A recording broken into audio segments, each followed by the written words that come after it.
Here, turn this on.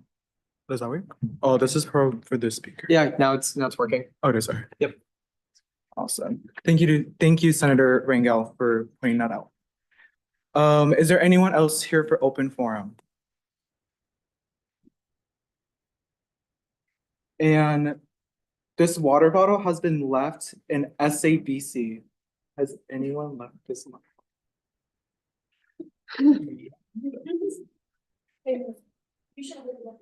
Oh. Yeah, okay.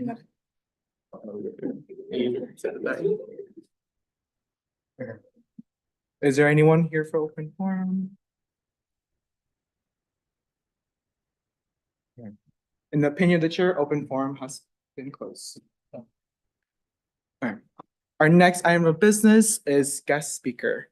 Please welcome Gustavo from the Latino Center of the Midlands.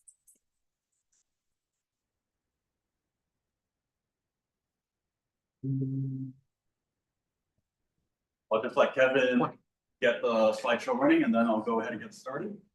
But in the meantime, I just want you all to give yourselves a round of applause. Come on. I think this is a really clap. Clap for yourself. Come on. So I'm a person who's not afraid of being corny. I'm a person who's not afraid of being cheesy. So if y'all think that this is corny at some point, let me know afterwards and I won't do anything about it. No, I'm kidding. But my name is Gustavo and I am the Cultiva Bienestar coordinator at the Latino Center of the Midlands. And it is a very big honor for me to be here in front of you all. I may look old, I may look, a lot older, but surprisingly, I graduated from UNO in 2022. So I actually came here around the time some of you might even have started or were attending here. But the reason why it's an honor to be here is because you all have done something or did something that I never had the guts to do when I was a student here. And that is being a part of student government. It was always something that I wanted to push myself to do, but I never really believed in myself enough to do it. I did have a couple of different leadership roles here at UNO. I was the president of ILAS, the Association of Latino American Students, the president of Geography Club, and I was involved in some other organizations as well. But I don't want to waste too much time spending, talking about my background, especially since we'll talk about it more here in a bit. But just to start off, my presentation title is From Strength to Power.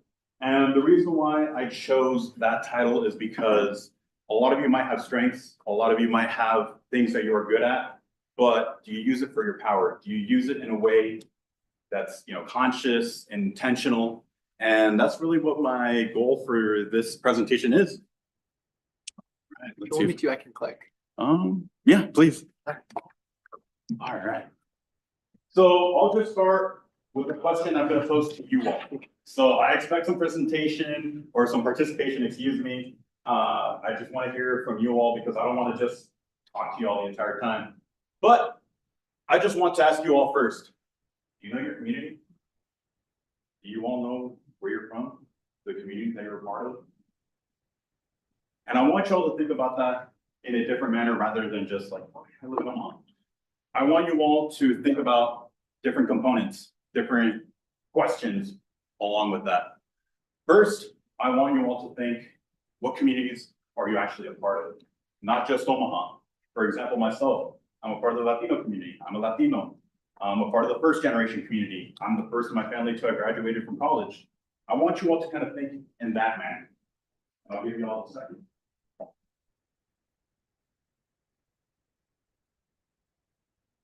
Does anyone want to share what communities you're a part of? Yep. I'm part of the Latino community and I'm also part of the first generation. Awesome. Thank you very much. And what's your name? I'm Brandon. Nice to meet you, Brandon. Nice to meet you. Anyone else? Brian? Nice, nice. Any other communities that you all are part of?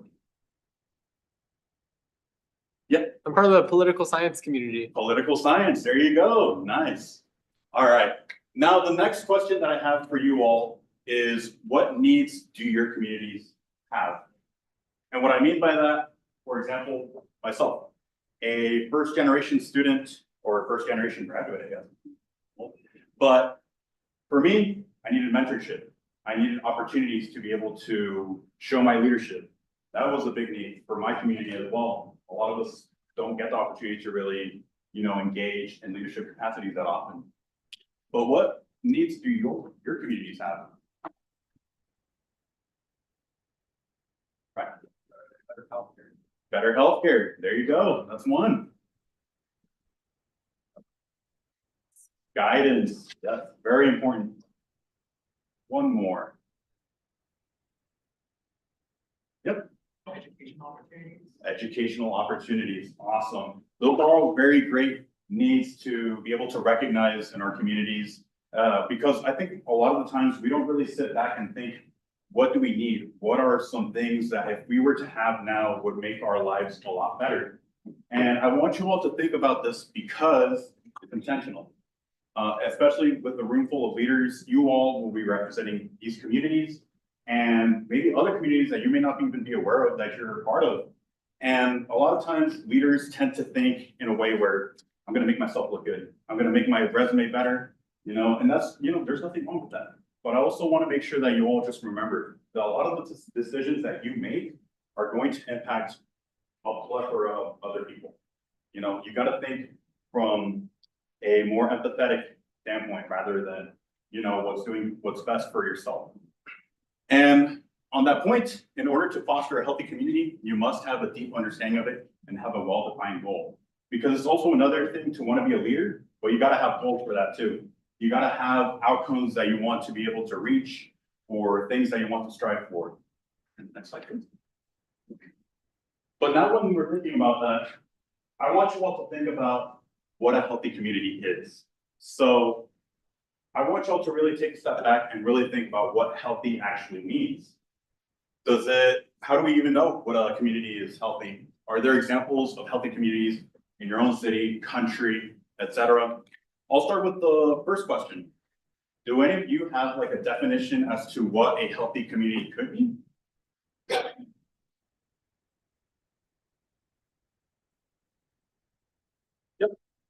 What I would describe healthy community is a community that's really just works on with together. There's a lot of communication between each other. It does not mean that everybody gets along. It means that everybody's just working together towards that same goal of benefiting the community itself and uplifting it. Nice.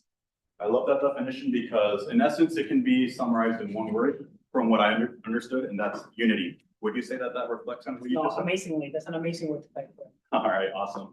So unity, being able to, work past the differences that you have and being able to work towards that one common goal, or being able to support each other, being able to, if you have someone who's another first generation student, being able to talk to them, to be able to connect with them, feel comfortable with them.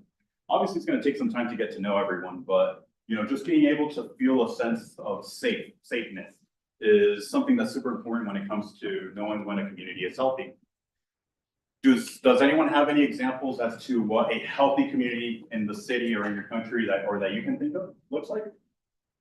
Yep. Equity. And I love that you use equity rather than equality because equity is basically being able to provide what every individual needs rather than just providing everything to the entire population. I love that. And then with that final point that I have there are many ways to interpret what healthy actually means. And every community is going to be a little bit different and every community is going to have a different need. So what the first generation students have is going to be completely different to what the second or third generation students are going to have. And you just want to make sure that you keep that in mind because, you might have certain goals for your communities, but if it doesn't actually reflect what their needs are, then it could potentially backfire on you. Next one, please. Thank you. So I got to make sure that I take some time to plug in my workplace and specifically highlighting what we do at the Latino Center. So we have three main departments: Workforce Education and Innovation, which is basically where we take the opportunity to develop the community, give them strengths, give them new skills, or develop their own skills to be successful in the workplace. We have Adult Education, which is your general ELL 1, 2, GED, citizenship, those classes. And then we have Siembra Nebraska, which I see a person or two who are in that program. I'm not going to say any names, not to embarrass you. But Siembra Nebraska is an internship for folks who are between the ages of 16 to 21, who want to get more experience in the field of their choice. And it's an opportunity for the Latino Center to essentially put folks who may not have the tools to reach a certain organization or a certain place to essentially guide them and put them in places where they could potentially be working at in the future. And then we have Pathways to Success. Oh, you can go. Sorry. No, you're Oh, yeah. okay. And then we have Pathways to Success, which is basically our program that's focused for students who are in high school and maybe struggling with their attendance or might need a mentor or guidance to becoming a better student. And that's housed under like Talking Círculos and the attendance program. And then the last program or department that we have is Family and Community Wellbeing. And we have two programs specifically under there. Healthy Communities, which is basically the health initiatives, so vaccines, we have mammograms, women's conference, and then we also have Cultiva Bienestar, or also known as Siembra Salud. We did have a name change recently, so in case you might have not heard of Cultiva Bienestar but heard of Siembra Salud, it's the same program. And with our program specifically, what we do is we essentially give community members their own garden. We help them build their own garden at home. We give them a raised bed, the dirt, the plants, all the tools that they'll need to have a successful garden. And the main goal is to be able to essentially minimize health disparities in the community, because a lot of folks in our community may not be aware about their health. They might not understand what blood pressure means. They might not know what diabetes is. And so we use the garden to be able to initiate these conversations with community members, because it could be an uncomfortable conversation. And so that's why we want to be able to establish that rapport with folks in the community. Next slide, please. And now, hopefully this works, but if not, there's no worries, but we do have a video that really highlights our work in action. I see. Hey, click it. All right, fingers crossed. But this basically highlights the story of one of our clients named Maria Huico. And she's super awesome, super kind, and I'm really hoping that this video works.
So that's a very powerful example of what the Latino Center does.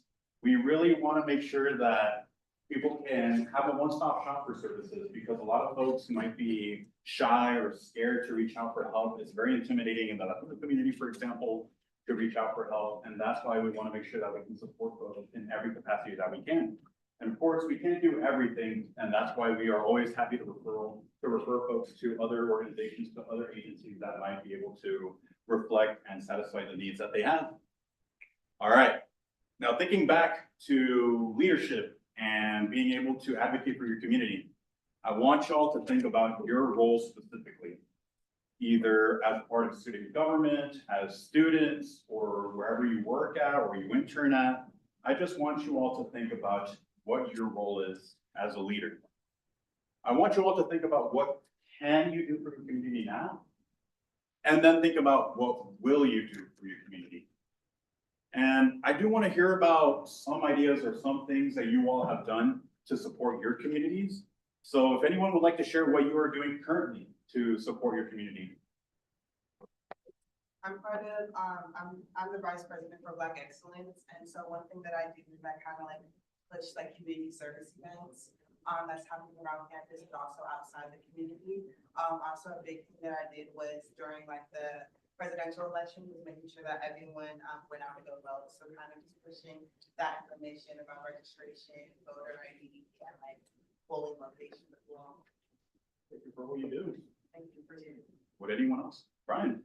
Tomorrow, you're going to present some research on health disparities.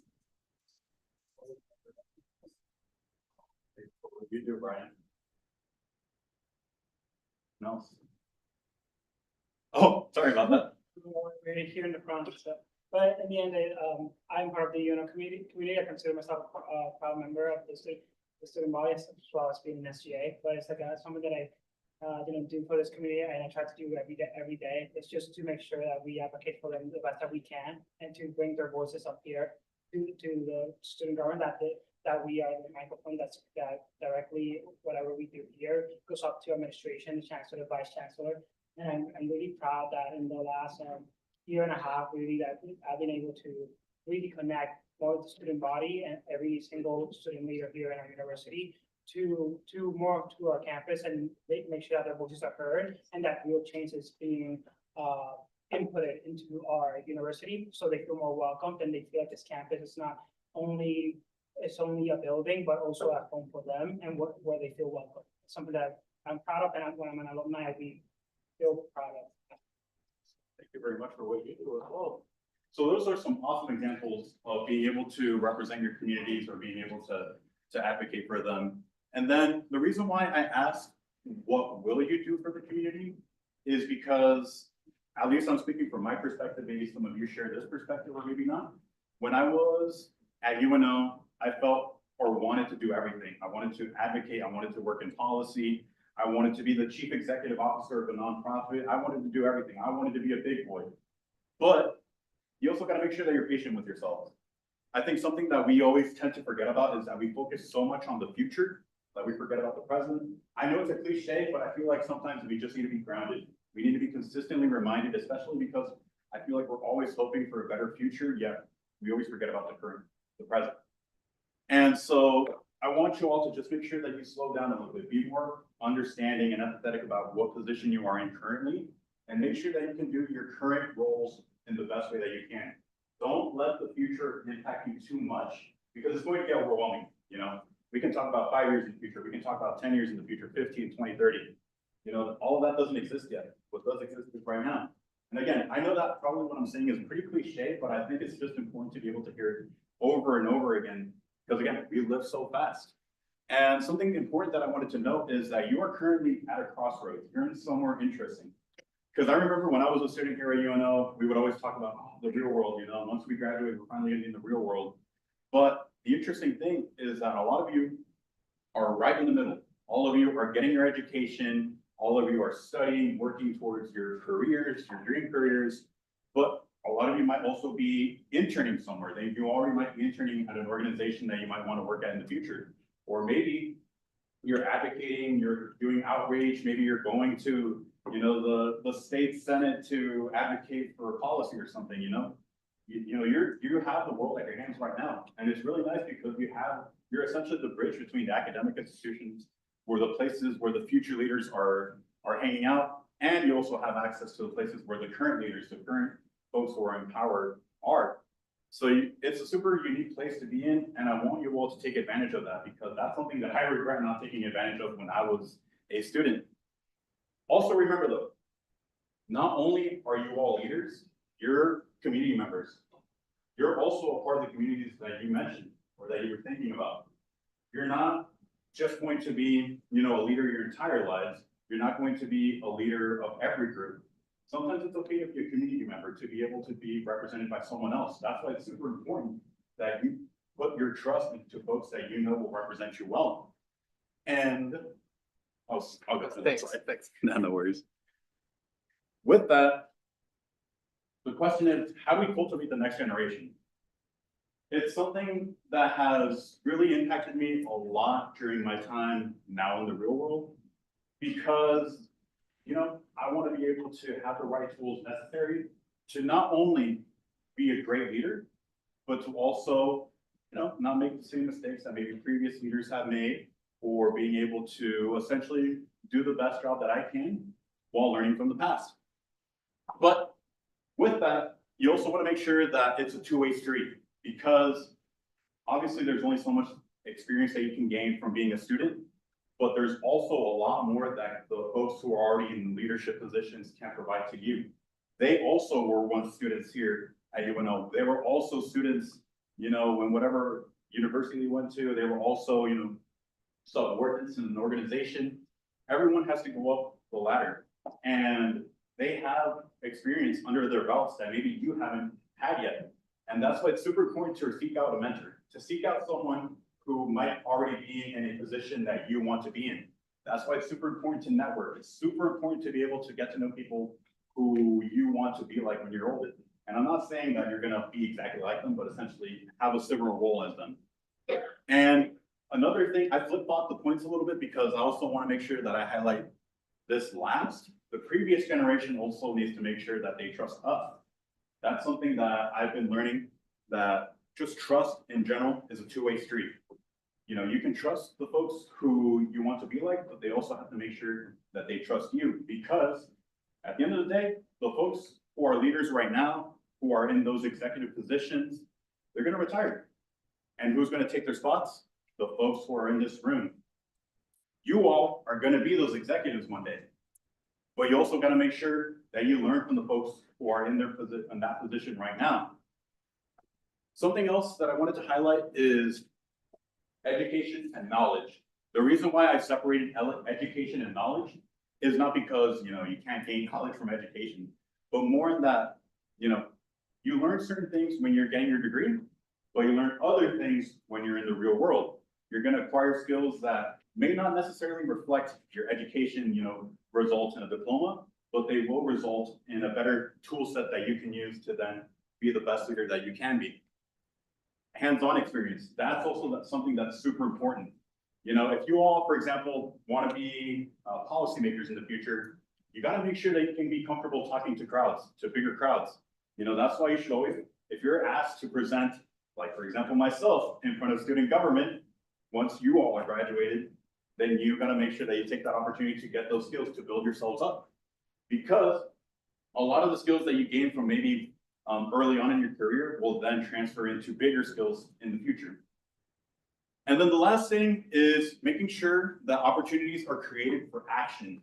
So whether it's the folks who are in power right now, that they create opportunities for the next generation to essentially develop into leadership roles, but also that you all create your own opportunities. And this is something that I'm super passionate about, because sometimes you shouldn't wait until the opportunity is presented to you. Sometimes you just got to go out there and talk to someone and make it. That's why it's super important to network. I know you all probably hear networking all the time, and I know that you all are exceptionally great at it for being a part of student government, but it's super important. You never know who you're going to meet, who will then lead you to your next position, your next job. And I mean, for example, myself, if I wasn't a part of ILS, I would not be speaking to you all in front of student government today, because I actually learned about my position opening up through a friend who I met through ILS because they were in this position before myself. If I had never met them, then I would not be here. And that's why it's super important to network, because you're never going to know who's going to be able to lead you to that next step in your life. Next slide, please. We're getting close on time also. What's the time? Time for that. On time? Kevin. No worries.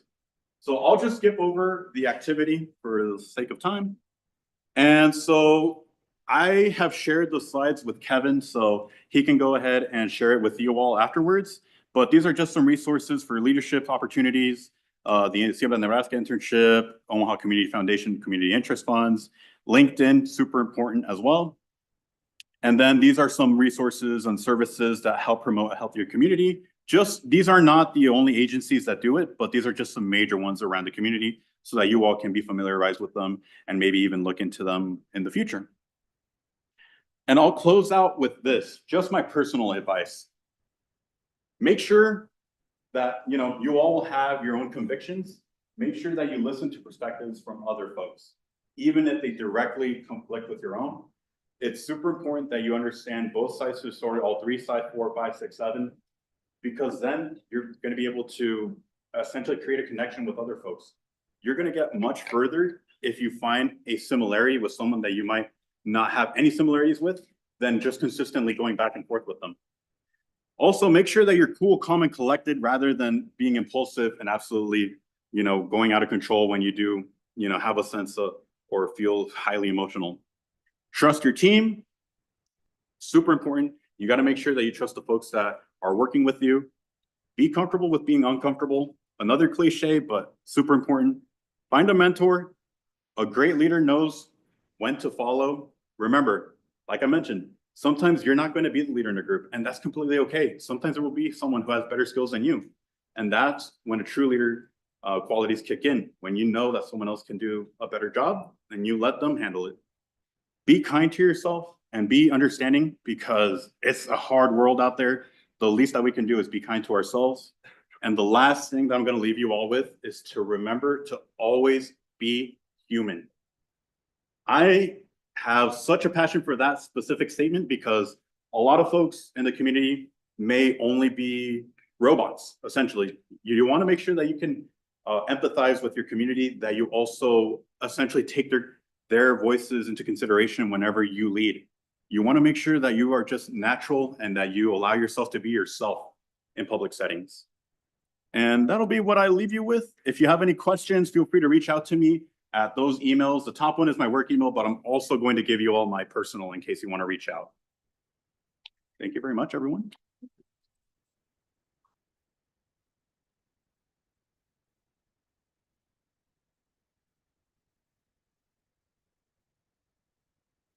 I'll leave my business cards up here as well, in case anyone wants one.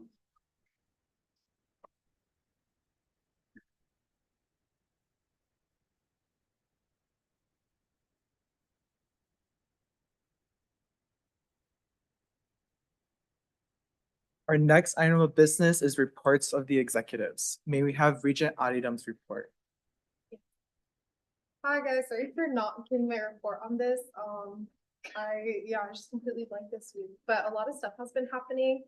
At the UNO level and at the NU level. I don't know if you guys have been keeping up with the UNO news, but the office of the EIA shut down on Friday.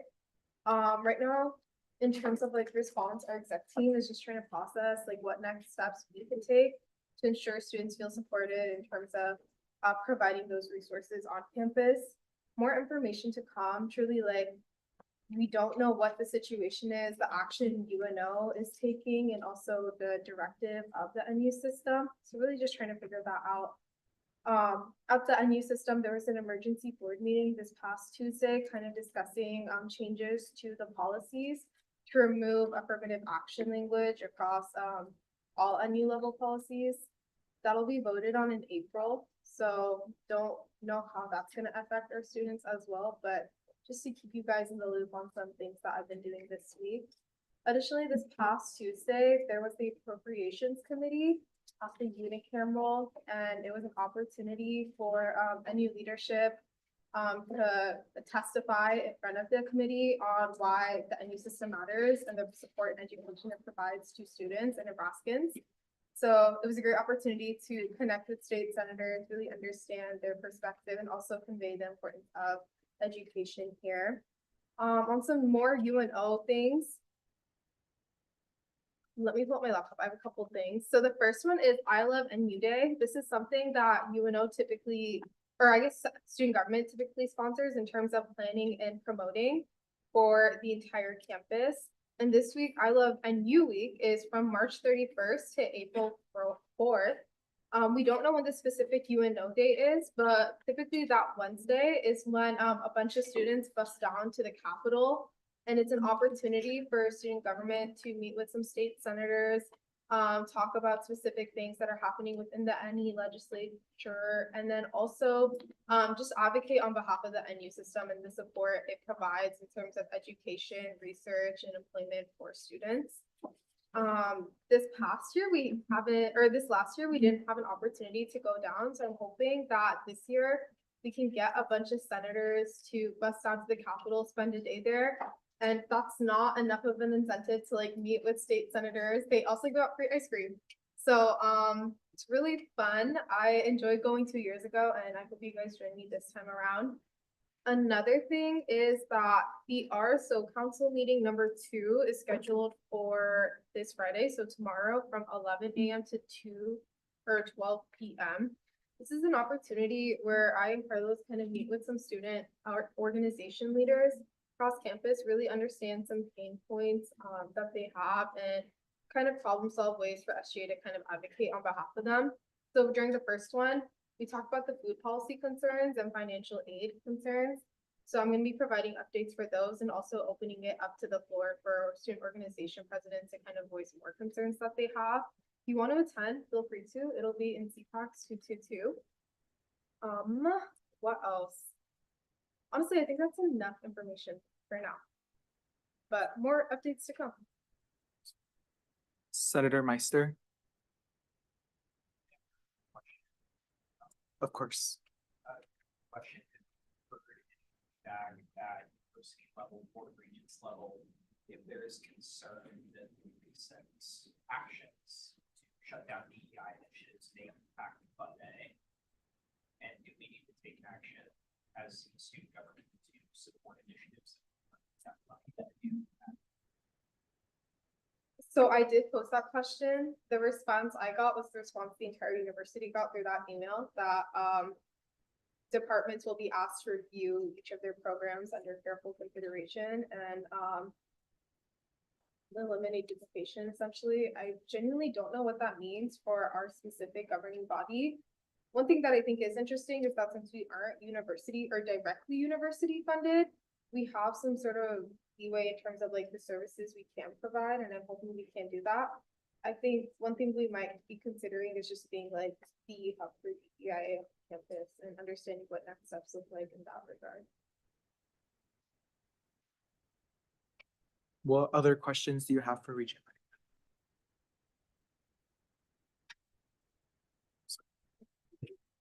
Okay, so for my report, the SGA 2025 retreat has been experiencing some challenges. However, I am glad to know that there's some people that were able to like help me overcome these challenges. For the retreat, I'm planning on splitting it from the escape room and then another circuit meeting, just having the professional development speaker come in and have some food.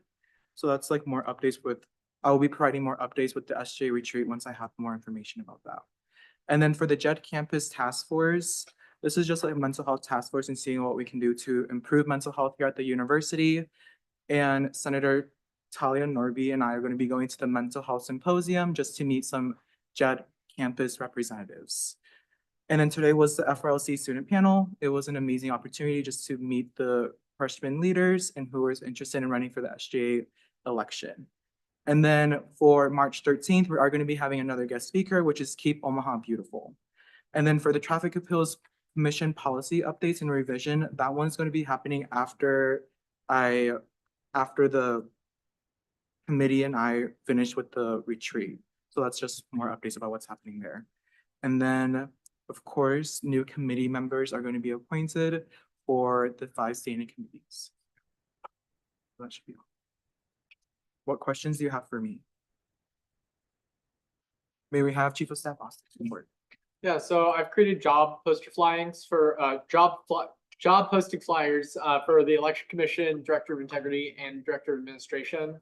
I'm gonna have Vice President Ramirez send those out to all the senators. So if you know anybody who would be interested for any of those roles or that you think would be a good fit, please share it with them. It has information about it, the link to apply, and qualifications and really traits that we're looking for each of those roles.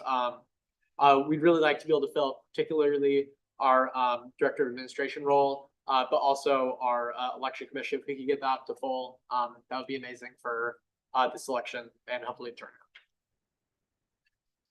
Is there any question for Chief of Staff Ostick?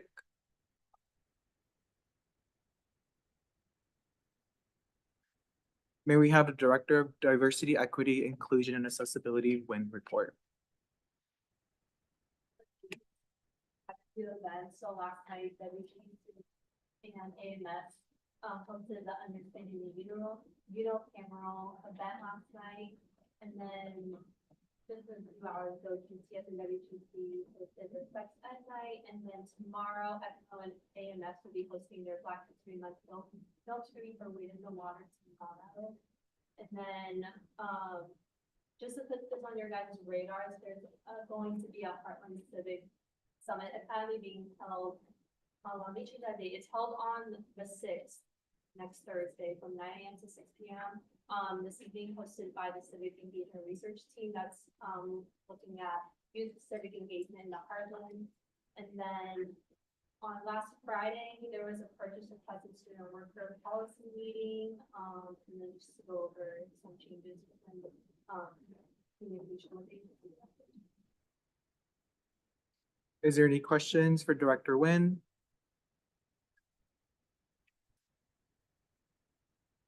May we have Director of Finance Lyce's report? Hi, everyone. So, as you know, over the past week and a half, we had our annual Student Activities Budget Commission. We had our training last Tuesday, we had presentations last Wednesday, and then Tuesday night of this week was deliberations.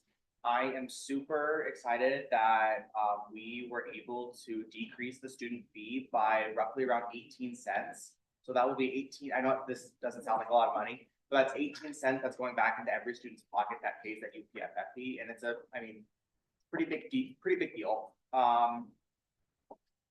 So that's kind of all I got. SABC is done, and that resolution will be presented on the 13th. It's already been reviewed and there's a sponsor for it, but it just didn't feel appropriate to present tonight. Is there any questions for Director Lyce? Senator Meister?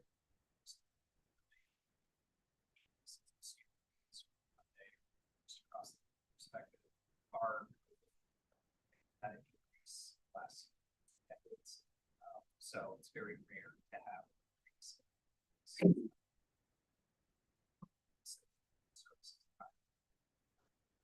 Thank you for the information. Oh, Coordinator Student Wellness, Irizarry Gums. I just want to comment on SABC real quick. I want to really celebrate Dalton. I saw the whole SABC and you were a champion in it. You contributed so much to it. It would have not been the same without you. And really, I think anybody that was in that room really appreciates what you brought into it and the energy and really how you helped get into those last 18 cents. And I also do congratulate Director Lyce for all he did for SABC. It's been one of the most successful SABCs in years, and I really appreciate all the work that everybody in the SABC Commission contributed. Yeah, that's fine.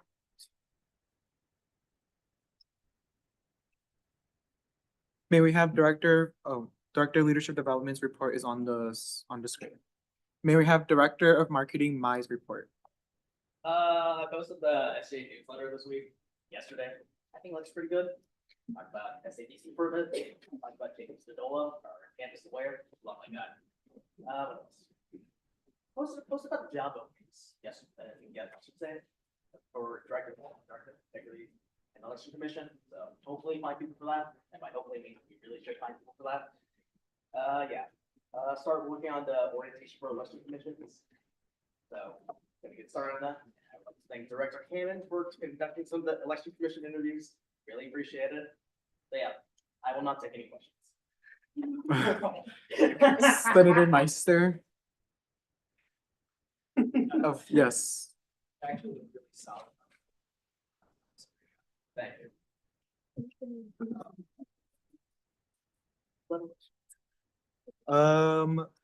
May we have Director of Recruitment Hammond's report? All right, y'all. I hope you're doing well. I've honestly had a pretty exhausting week, but you know, it's all right. So yeah, we have 5 election commissioners up for appointment, so that's super exciting. Yeah, that's super exciting. Was kind of stressed about that for a little bit, but you know, we found them. And then Kevin and I had a Senate interview today. We're probably gonna have another one next week. We'll see how the scheduling ends up working out. And then Director Lasso, she held her FYC panel today, and I also think that went pretty well. I got to speak at that. And then we also got 2 applications for traffic appeals commissioners, so that's really cool. And yeah, that's all I got. So thank you. Is there any questions for Director Hammond?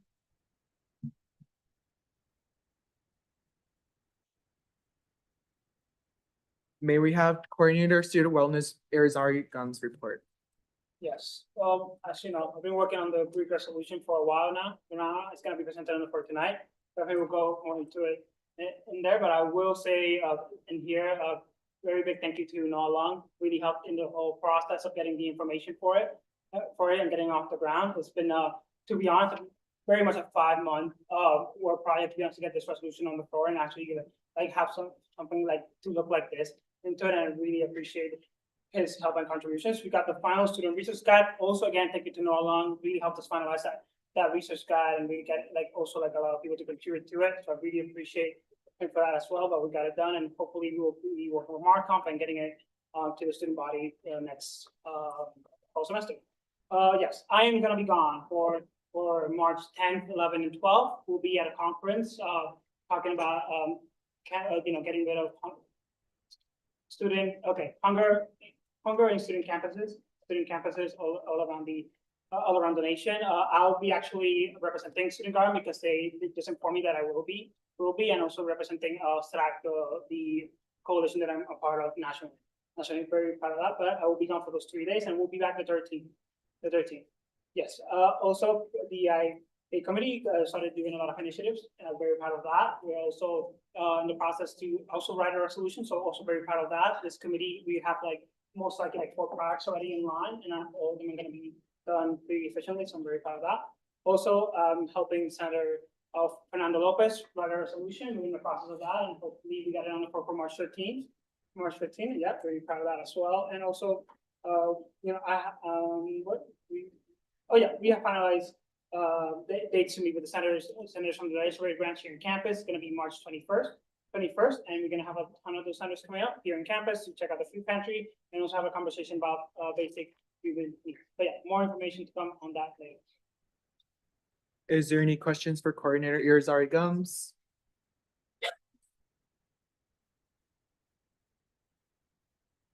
If there's no further questions, now we're on to our next item of business, which is reports of the committee chairs. May we have Budget Committee's Chair Calaton Palazzo's report?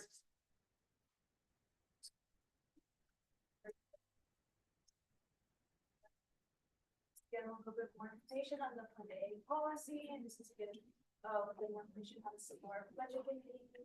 And then we continue to do purchases and voted on them as listed on my report. If you guys have questions about the tool that we use or any questions about the fund aid policy, you guys can ask me or the budget committee members. And I'm going to meet with the agencies, just clarifying information about the processes that we do and how to fill out the task form and how we use the tool. And we went over 7 purchases last week at our budget meeting. And then I just want to clarify that if any of you guys are seeing purchases, so please include shipping and taxes and any extra things that will be on this for this. Is there any questions for Senator Calaton Palazzos? May we have Civic Engagement Committee Chair's Piper's report?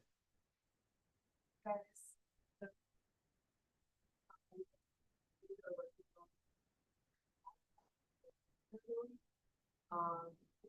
looking at the month of April, it's pretty exciting. We all have a pretty big list right now of nonprofit organizations we're looking at, but yeah, we're working on it. So. Comments, concerns, looking at. Is there any questions for Senator Piper?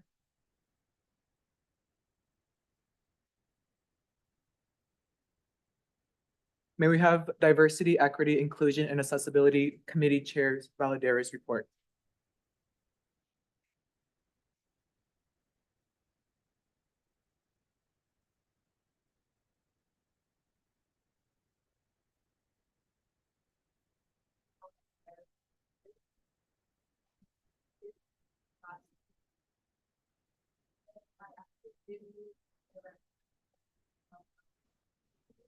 We are having great guard, every meeting last week of March. And then other official events. What PIA meetings in our group. And then we talk about possible volunteering for team practice night for help the community. So that any of you guys can volunteer, that would be much appreciated. Probably reach out to me or to Jess. I also met with Carlos as well. And we discussed reaching out to them out and their TBIA. We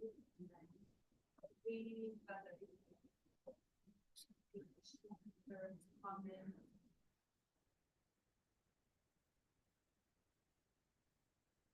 Thank you. May we have Rules Committee Chair's Rise report?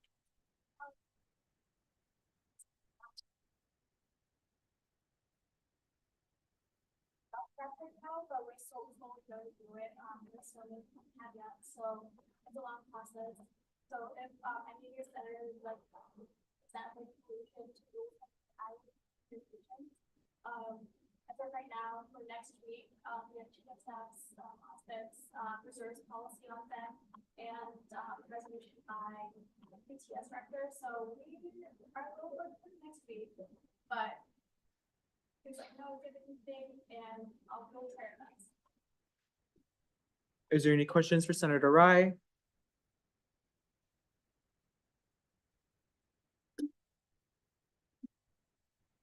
So our next item of business is unfinished business. Since we do not have any unfinished business, now we're on to new business.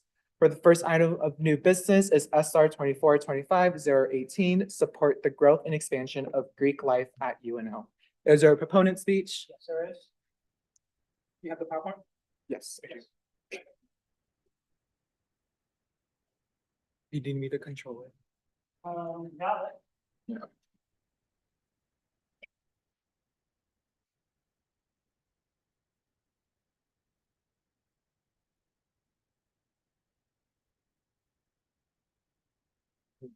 Yes. Oh, yes, well, go back a little bit. Oh, yes. Well, hello.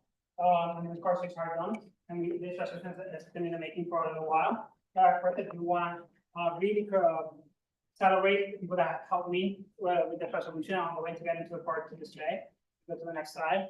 We want to thank Senator Fernando Lopez for all his help with this resolution and his comments. We helped out.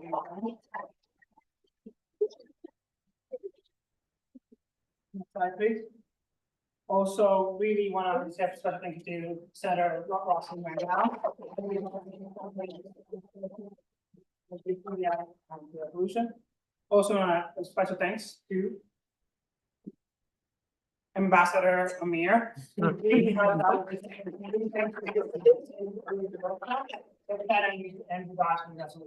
And of course, last but not least, next slide, please. You know how long?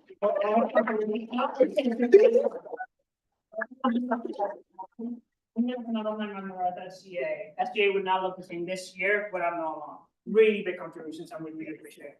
But not to the resolution. So, oh yes. Oh, you didn't read the page.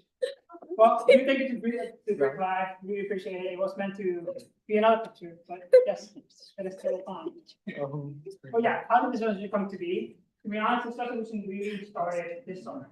I got appointed as wellness coordinator by, Vinayama, and really, not only was I tasked to make the services guide, but really find gaps in wellness within our community. And the reality is, when I started my position, I was like, well, what are the gaps in our community? I went in the month of July, and talked to a lot of people, and even talked to alumni of UNL, and really figure out where are we disconnected. In that conversation, I met Anna Berg, our IT personnel, and she's an OD member of SGA, and we talked about a lot about UNL, and she brought up how Greek life used to be very connected with us a couple of years ago, but there was a disconnect along the way, due to administration input, and change in SGA bylaws. Due to that, around 12 years ago now, Greek life separated really from SGA. This is the last award that Greek life and SGA really collaborated on, and as you see, celebrating the best SGA member of the year. Those years, there's names that some alumni that you will remember, and that really contributed to the conversation in those years. And I really want to bring it tonight to really commemorate that relationship, and hopefully now that I think we'll be together. But this resolution, we started to how we can uplift Greek life after I met with Greek leaders. With the conversation started with maybe a their tiers from tier 3 to tier 2, tier 1, but really we ended up in the conversation that the reality is that we wanted expansion, in the conversation of expansion, and that conversation started, we couldn't have it months until finally a breakthrough came in and we helped push this initiative. Next slide. We noticed with expansion, really the question that came up to me, would it really benefit? And what are the benefits of Greek life here in campus? Well, in that research, really, thank you to Nolan as well, it's just we found out that Greek orgs or RSOs contribute to 30% of our student org run events at UNL. And that's done by only 427 members of that RSO list from, by the way, 3,000 RSO members, I believe, and also that really they will compromise 10% of our associate unit. For such a tiny but mighty group of people, they have really impacted immensely UNL, and you just wonder what if they kept growing, what more impact could they bring? But if we want to really promote expansion, is there a need for expansion? And does Greek life would we recommend one expansion? Therefore, the survey that I was provided by really supports that claim to see if Greek life wanted this expansion. Next slide. And overwhelmingly, yes, we got 50% of the Greek life community population, student population here at UNL to reply to the survey, and 98% believe that expansion would be a good thing for Greek life here at UNL, and 96% were willing to support their council in terms of expansion and adding more chapters to the respective council, and also 90% would support other Greek councils in this effort of expansion, and would really promote it here at UNL.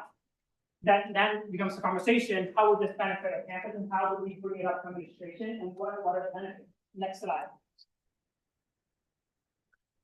It benefits UNL because all Greek life members overwhelmingly have more of a retention span over the course of their academic career throughout UNL. They stay here for the whole academic career and also reach graduation.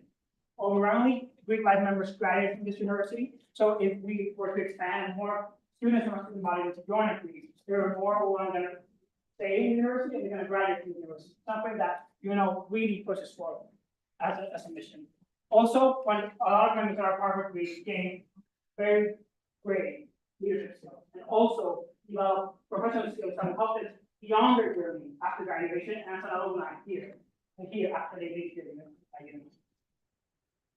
Student Greek life members really build a great strong support system. I don't think anybody can question the great impact a Greek chapter has in the member and the community that brings, and really how supportive all they do each other in that group. And due to having that support system, they also overwhelmingly report that their ones overall is really, really good. Really good, because when marches come, they have to really support them. Final point, of course, it would strengthen our community, the student community right now.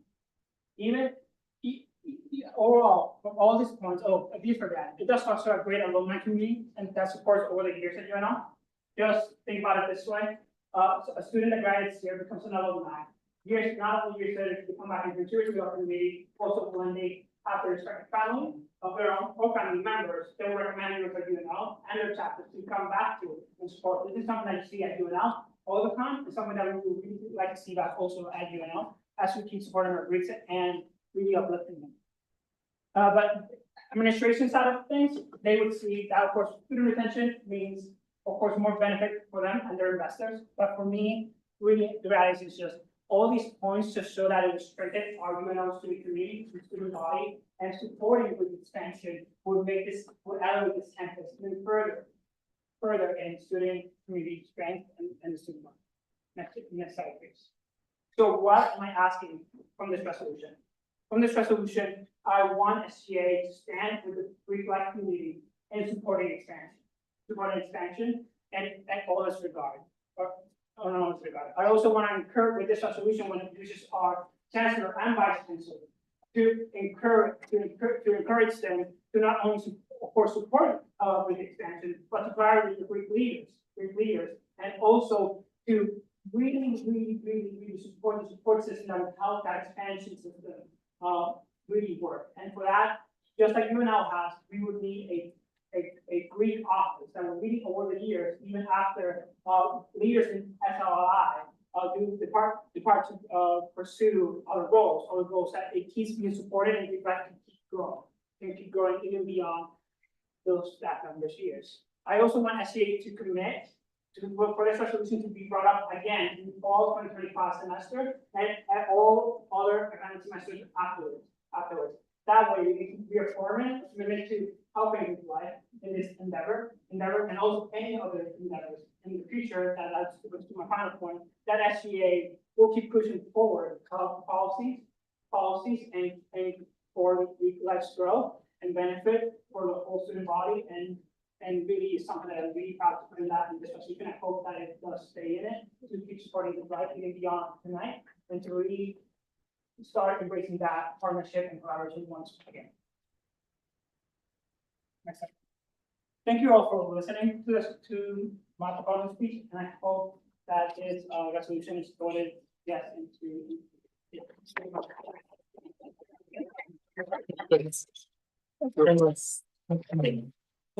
Oh, yes. Okay, now we're on to a period of questioning on the resolution. Is there any questions for Coordinator Irizarry Gumbs? Sorry, guys, got a lot of motions. Senator Rangel? I motion to add policy Wait till after. ambassador here. Senator Rangel, we're currently in the period of questioning and answering.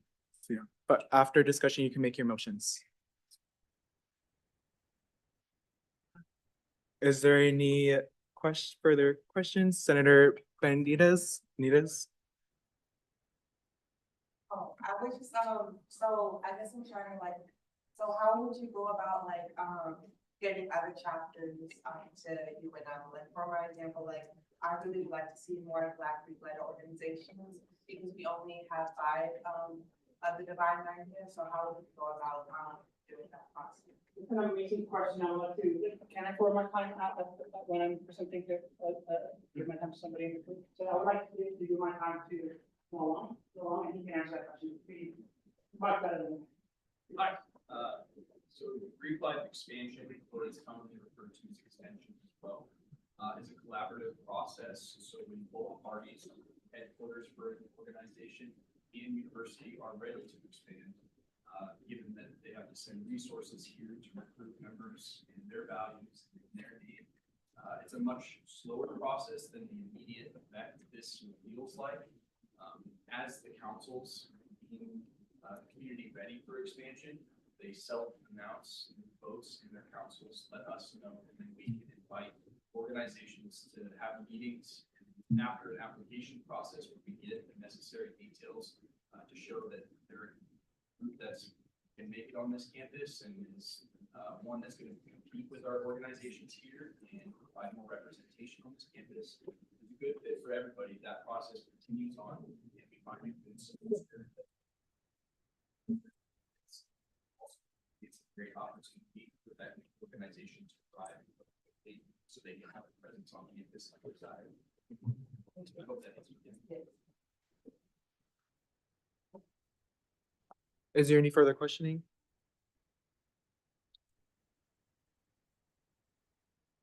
Awesome. Thank you.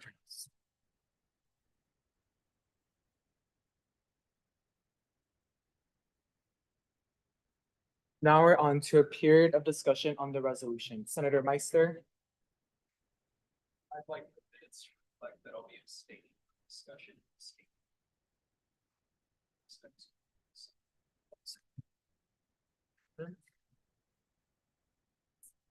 Regent Adidam. I just think this is a good resolution to start reconnecting with Greek life and rebuilding that relationship between SG and Greek life. Thank you guys all so much for coming. I know spending your Thursday nights at student government was probably not on your things to do. So thank you guys. I really appreciate it. Ambassador Ishfield.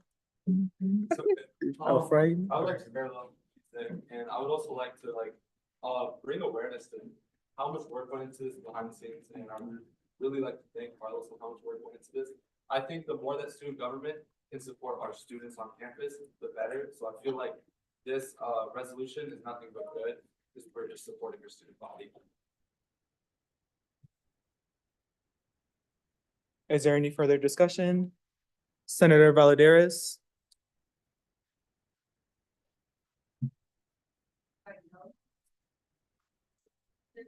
And I know we've been trying to bridge that gap between life and life and money. But also with the.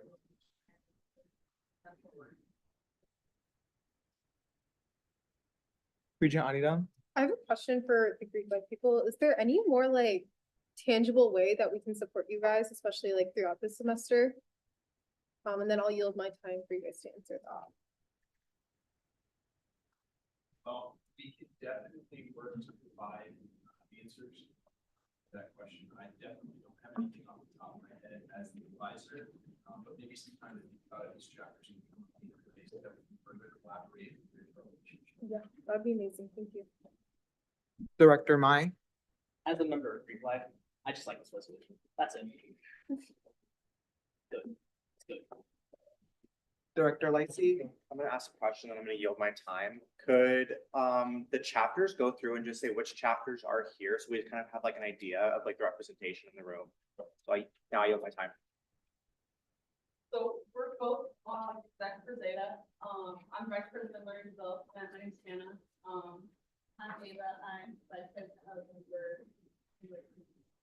Experience, and then we're part of the significant. My name is Ava and I'm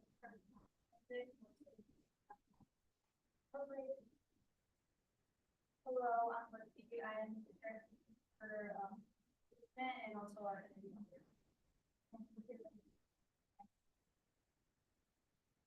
My name is Brayden. I'm vice president of Single Lane Data. I'm incorporated and he also president of Randy Rodriguez, I'm the social director in Omega, and then I'm also the vice president for I'm Brady. I'm EPI chair on Omega and as well. My name is Kate Miller. I'm the president of Delta Fraternity. I'm with the German. Kyle Lewis. I'm the IC delegate for I'm Mason Husband. I'm I'm Gio Gomez. I'm the chapter president of CAD-ML. I'm representing. Is there any other Greek life members who wants to be recognized? Noah Long.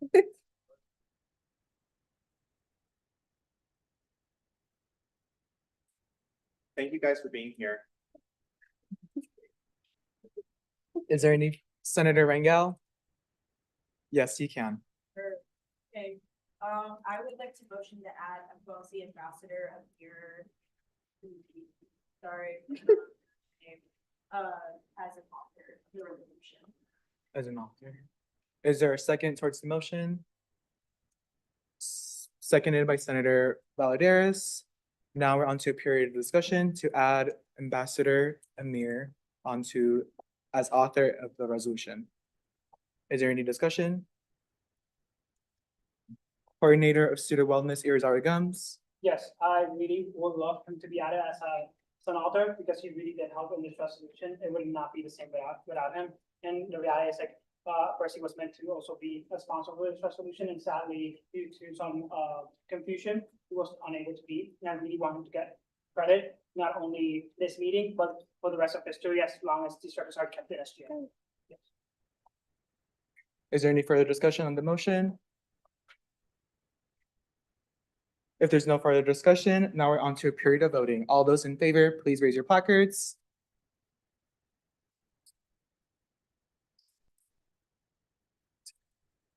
Thirteen. And then all those opposed, please raise your placards. And then all those abstain, please raise your placards. In the opinion of the chair, the motion is adopted.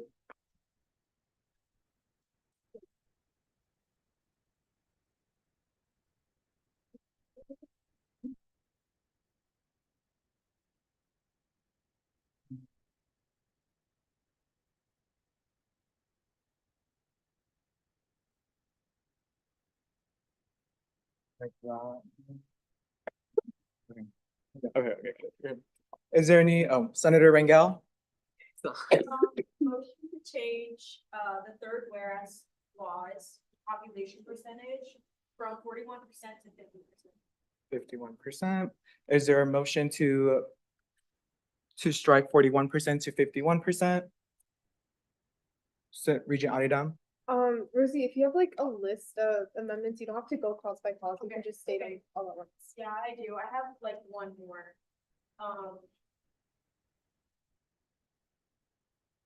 Oh, Senator Rangel. Okay. Yeah. Motion to update appendix B due to new accumulated data. Not sure if Carlos has the same. Yes, I do.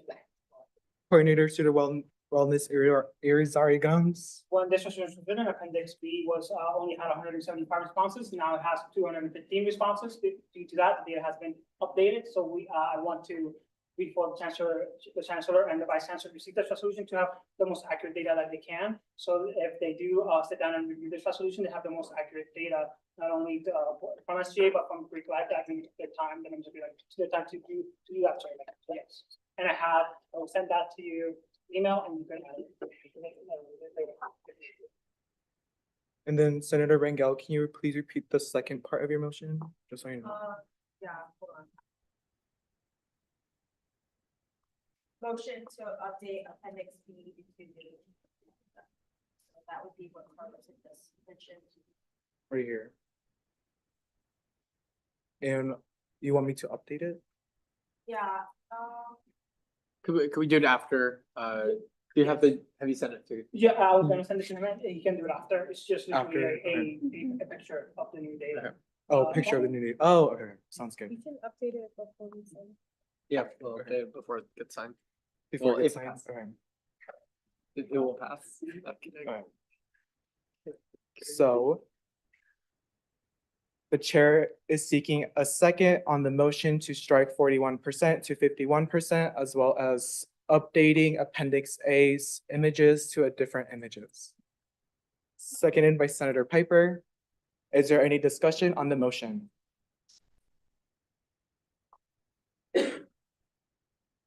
If there's no further discussion, now we're on to a period of voting.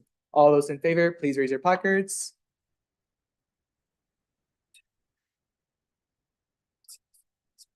Oh.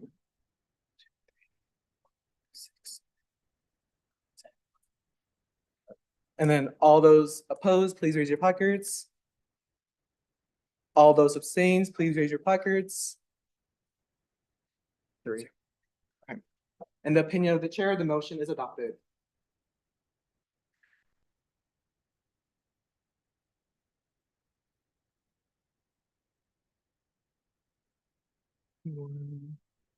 Okay. Is there any further discussion on the motion? Oh, on the resolution? Senator Rye?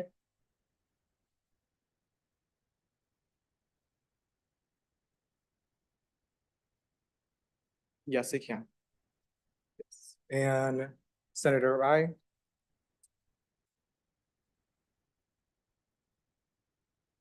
Is there a second? Seconded by Senator Calaton Palacios. Now we're on to a period of discussion to update the authorship of the certificate of review. Is there any further discussion?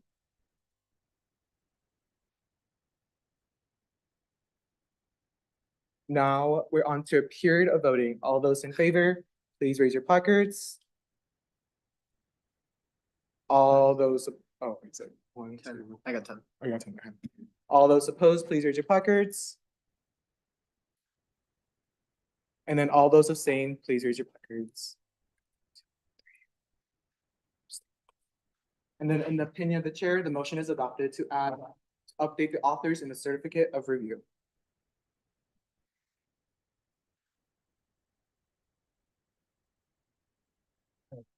Is there any further discussion on the resolution?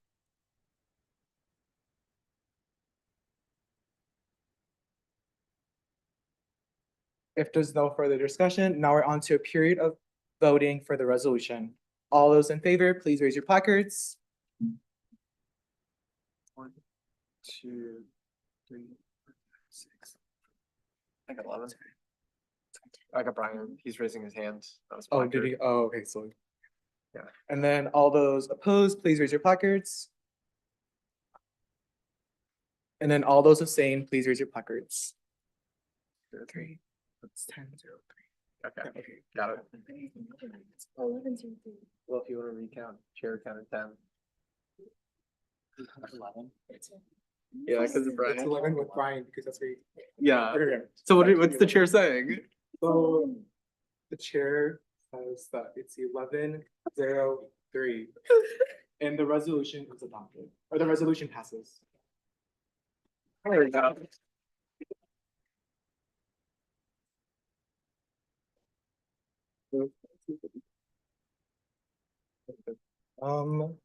Okay. So our next item of business is the appointment for the election commission. Is Garrett Conley here to give a proponent? Garrett Connolly's not here. Is there? There is a written one, so wait, can I, Yeah, you can read it. well, can I address the body? Oh, yeah. Chief of Staff Ostick. Okay, hi, so, we have 5 election commission candidates.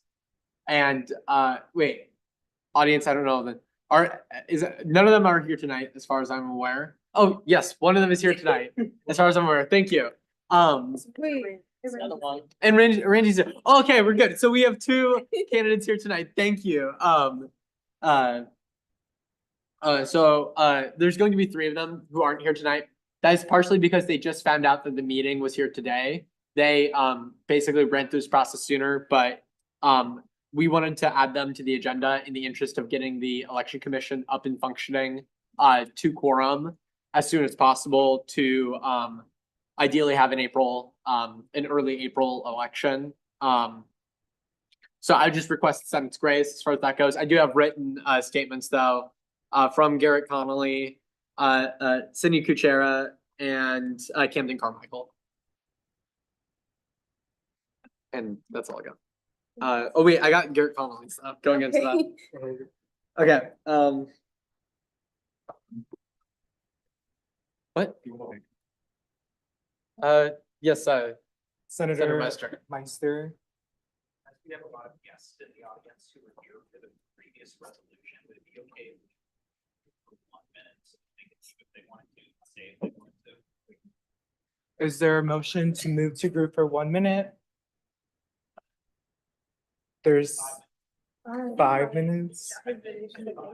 It's seconded by Senator Benitez to move to group for 5 minutes. What?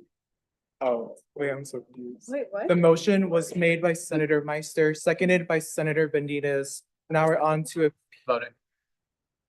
wait, Period of really? voting. Oh, there's no discussion. Yeah, no debate. Now we're on to a period of voting. In order to move to group, it requires a majority vote. All those in favor, please say aye. All those opposed, say nay. In the opinion of the chair, the student senate has moved to group for 5 minutes.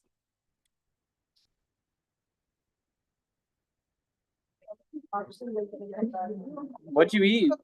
Shani, thank you so much for the food. Yeah, it's definitely really good. Wait, who is it? Can I motion Alexia. Yeah. Brian, please. Definitely did that. I'm not gonna do it now, just. Oh. Wait, so you're not gonna do it? Yes, I am, but I was just kidding. Ryan is always messing with you. Brian, why'd you shine that like stupid ass light in your eye? That's what, yeah. Yeah, you. Brian, you literally Wait, told this is me. an FAA violation. The booker. People needed it.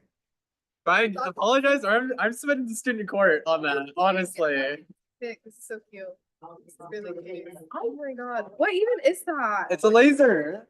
It doesn't click though, look, it doesn't click, trust me, I was trying, actually it does work. It definitely does. Wait, why weren't you using it like during the slides? Wait, whose is that? Is that the rooms? Wait. Brian, I did not appreciate that. Wait, this is so cute. Why is Anthony there? Can someone just pick up this pic? Are you doing that? I already did it. Brian doesn't know. Also, look at my dog. Brian, you cannot change the agenda. That's against the violations, against the rule. That's so adorable. You didn't grab a pic. No, I did. Oh, you did? Oh, okay. I was gonna say, I didn't grab a pic. I'm great. Like I'm on top of my stuff. Oh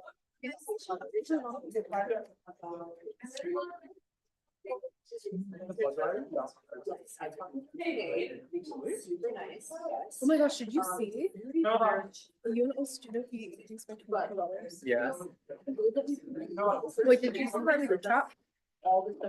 No, that's true. I thought that. That makes sense. It makes sense. By $22? Yeah, that makes sense. They're expanding student services. It's the grant. It's the what? Because the grant building program is $12 increase in student fees for them. I was talking to Lisa about it. So that's $12 increase right there. It makes perfect sense to me. Because the university's so huge. The reason why we're not doing this is we're but Wait, we know, So I we know, feel like- so I'm not gonna throw. Brian. And I go to Omaha. Wait, I do not like that. Wait,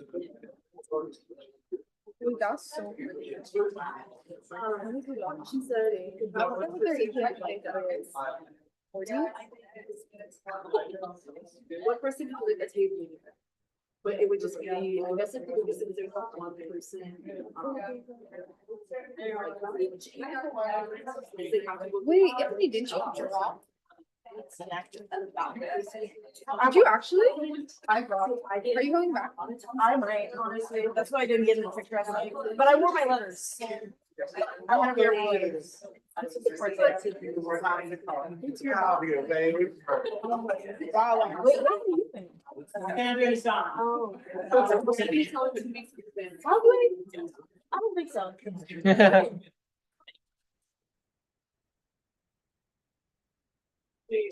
Unless you've been to like. Yeah, it was so good. You were in it. I know. Yeah, that's fair. It was actually so good. It's really good. I read it. What did you say the meeting was, for like the. Tomorrow. I think I added you to the email list. Okay, I might have. Okay, perfect. You want me to add you? I didn't see you filled it out. Oh, yeah, Caitlin filled it out. Kevin, how are you? I was I'm doing this. Rosie. Okay, pasta. Oh, wait, I don't wanna. Is it? It's like, he's like,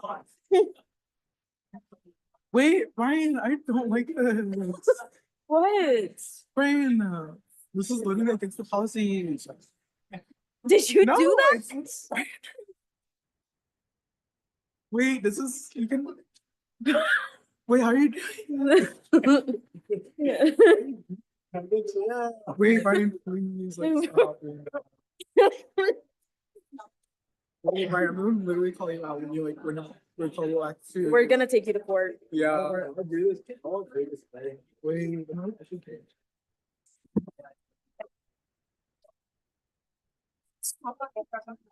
No. We've hit time, by the way.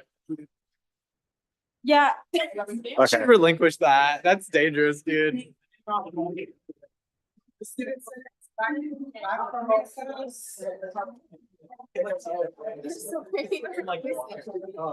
Like, look past me. Yeah.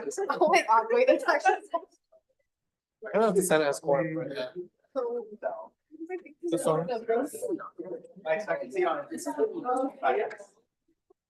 It's like literally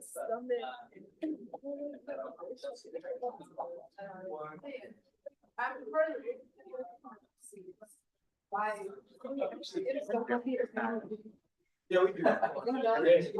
Your thing was typing. It's Brian. Oh, Brian.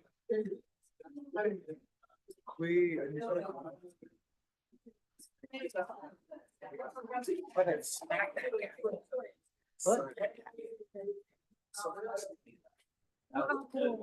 You got The it. gavel, it's not the apple. It's okay, because. Wait, I'm like actually like gonna go. No, because when they were talking about the standing order, the leaders, and they chose the standing order, I was like.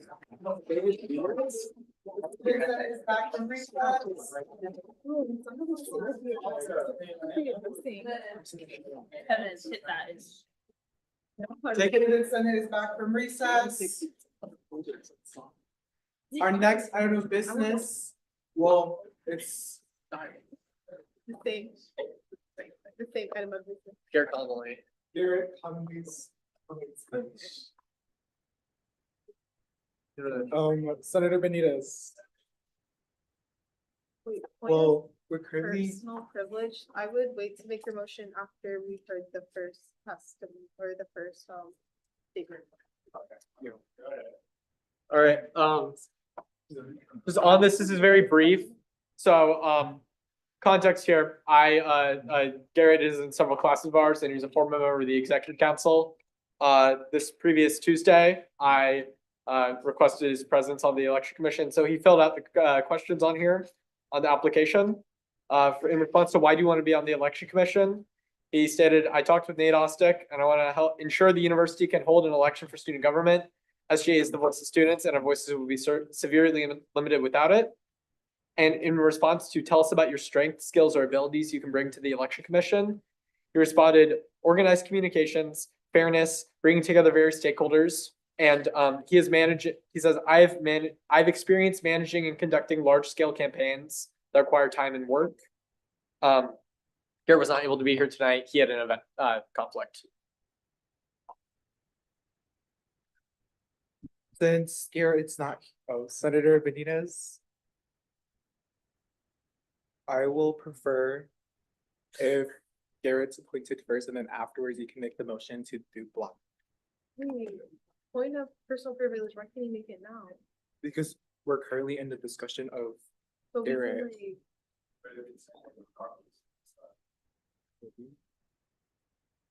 Is my comment? Senator Meister.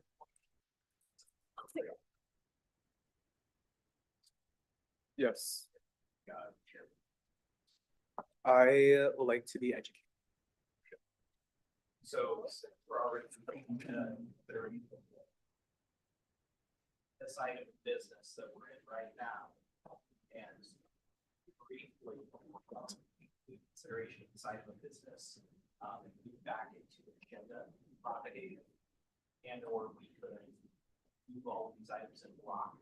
So we could say this appointment item that we're on, like, I would motion, for example, to consideration of election commissioner colleagues.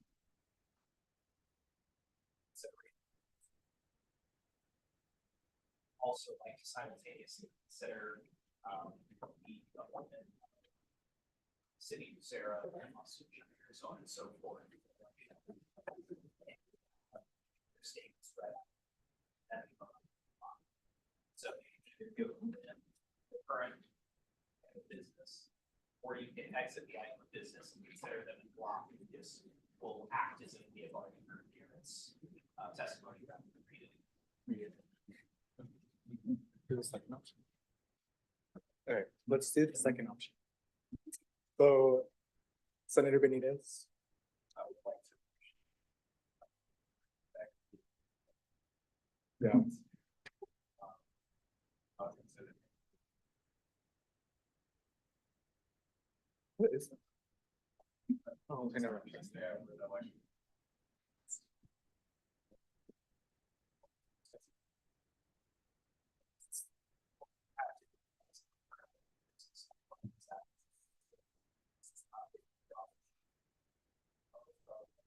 All right, sounds good. Senator Meister, I would motion to suspend consideration. Second. Senator Benitez to suspend the current item of business. So now we're on to the appointment of the election commissioner Garrett Conley. For discussion. For discussion. Oh, for the motion, yes. Is there any discussion? Senator Meister?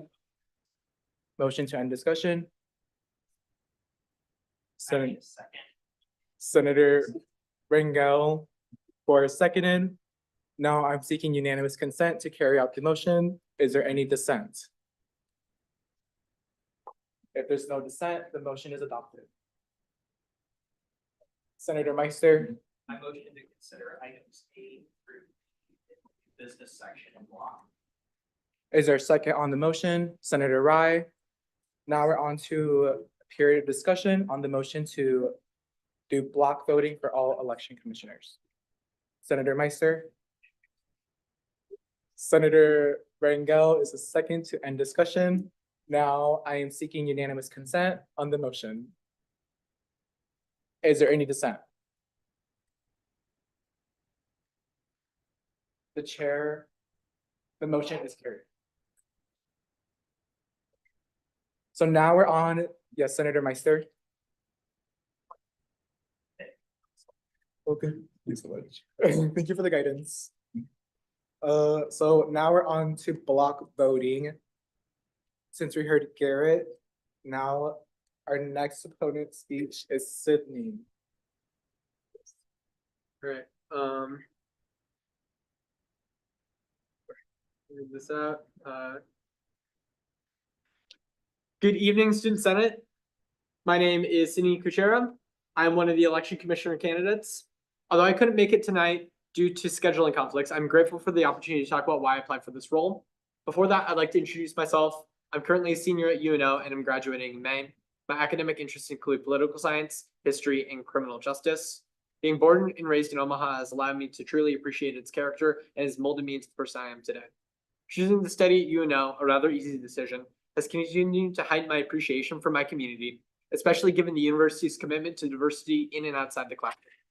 I've always had an interest in government since I was a child.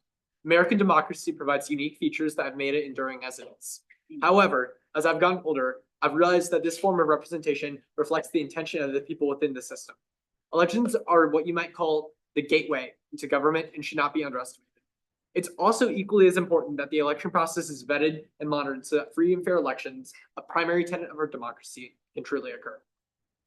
Students at UNO instill trust within this body to advocate for issues that affect themselves or their peers. Representation is paramount to student government, and election guidelines create standards for candidates to ensure the validity of future representatives.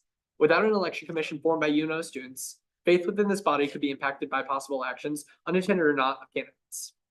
It's the goal of the election commissioner to protect the legitimacy of student government through oversight. In addition to oversight, I also look forward to being a resource for candidates. The election process can be quite hectic. During my time serving as a re-election campaign for Nebraska State Senator, there are a plethora of obstacles, whether it be lack of resources or time, that contribute to the stress of an election. As an election commissioner, I want to ensure that the candidates are getting answers to their questions about a process that might be unfamiliar to them. Education on election rules is so critical so that possible grievances can be avoided. Overall, I will strive to educate, organize, and hold participants of this process accountable. I believe that my personal experience with campaigning and government will prove useful to this role. As the intern in the Nebraska State Capitol last year, I'm quite aware of the complexities that may arise in government. I hope to bring a comprehensive outlook to the committee so it can successfully carry out its goals.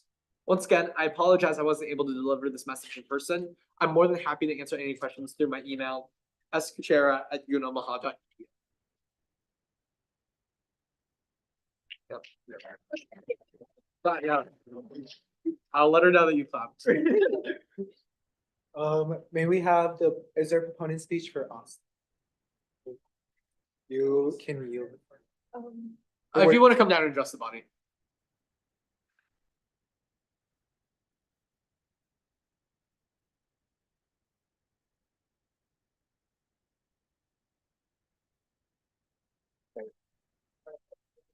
Probably already going through Austin, running for election commission. I am a third year here, I'm MVP major on the pre-med track. And one of the reasons why I want to join the election commission was because the election happens every year, but you really don't know what's happening as a student until you get that email like elections happening. So I was wanting to maybe add on to the transparency of the election and provide some useful information to students about that.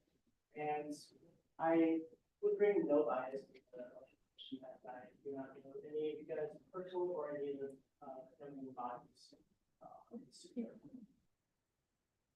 Now we're on to a period of questioning. Senator Meister.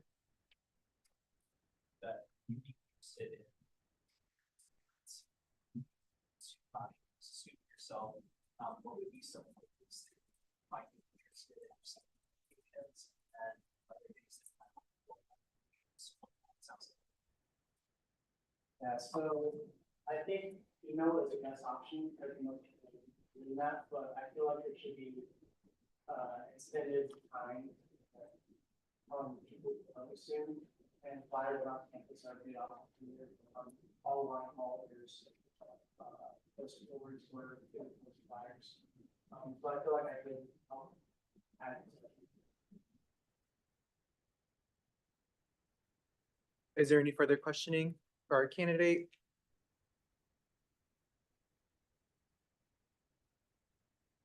Chief of Staff Ostick.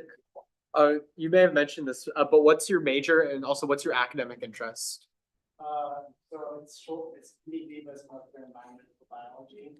Academically, I'm interested in going to med school afterwards. I'm part of HSA and chemistry club, so.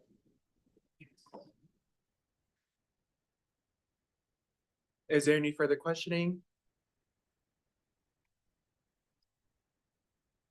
Regent Adidam. A part of the election commission is to like decide on various grievances that happen during the election.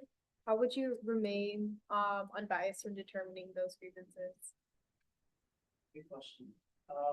Me personally, I try to things as blank slate, like I have more sides, or one side of the other, so I'm a fair listener.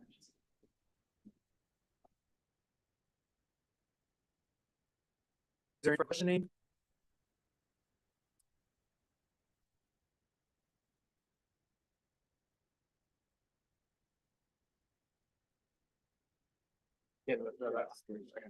So our next candidate is Randy. Is there a proponent speech?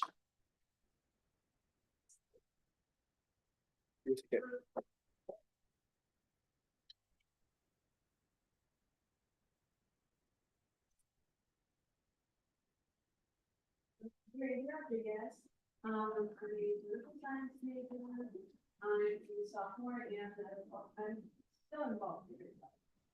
Part of that will be over there. But basically I was interested in joining the election commission because I do believe in fair engagement of all processes, especially in student government, where representation directly impacts student body. As someone aspiring to become a lawyer, the position aligns with my passion for upholding integrity and ensuring that all candidates have equal opportunity to the democratic process.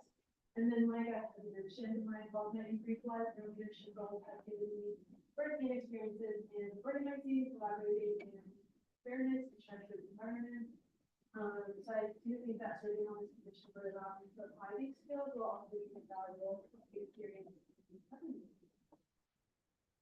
Is there any questioning for our candidate? Senator Gomez? What past goals have you demonstrated your ability to meet? Yeah, so I also just naturally, my personal strengths, my biggest one is harmony, my top one. And like I mentioned, with Greek life, there's a lot of conflict all the time, especially, on CPC, the actual student council board. We try to like oversee the chapters and we run into a lot of problems all the time. Just with like certain details or certain processes of doing stuff to go back to our chapters. And as vice president right now, I do try to get everyone's input all the time. And take it in very much a team thing that I do. I like to get feedback and also to give my input too. So I always try to serve with the people who I'm serving for.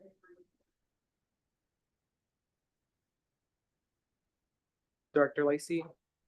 Being a political science major, have you thought of any like ways that you could enhance the election so more students do get involved? Yes, I think social media is the biggest one. I do think always works. I think we all have a email, but students are not the best at looking at those sometimes. But social media, like everyone has at least like Instagram or Snapchat, TikTok, whatever it is. I think a big emphasis on pushing information through those medias is really important. Posting flyers on all the days for the students to go classes, which is all of us. So yeah, it's a lot of media, especially professional. Is there any further questioning?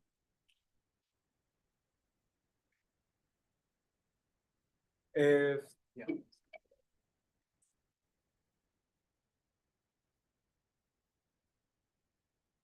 Our next candidate is there a proponent speech? Yes, Camden Carmichael has sent me a speech. Good evening, student senators, student government senators. Apologies for not being able to attend in person. My name is Camden Carmichael. I'm an undergraduate student studying criminology and criminal justice here at UNO. I'm also an undergraduate research assistant at UNO's National Counterterrorism Innovation Technology and Education and Site Center. My time here at UNO has allowed me to see the value of our communities in building student resilience. And it is my belief that student elections are one of the most powerful ways to bolster our community. The belief is what led me to apply for election commissioner. Onto my specific qualifications. I believe I bring a unique understanding of the importance of making sure our elections flow smoothly and have strong voter turnout. Through my work at Insight, I've had the opportunity to work on research projects related to securing elections on all levels and understanding threats to our publicly elected officials. My work on these projects has allowed me to develop skills such as public speaking, engaging with complex issues, problem solving, communication, and conflict resolution. I hope to take these practical skills and apply them in support of the Election Commission's efforts in maintaining transparent elections and increasing student voter turnout. Additionally, my leadership experience of the UNO Curling Club and my role as a member of the student CCRT have strengthened my ability to collaborate and lead under pressure. I'm eager to apply these skills to bolster the student community here at UNO to ensure the election goes smoothly. I'm incredibly grateful for the opportunity to be part of this important aspect of our student community, and I'm happy to answer any and all questions you may have. Please contact me at camdencarlmichael@unomaha.edu. Thank you for your time.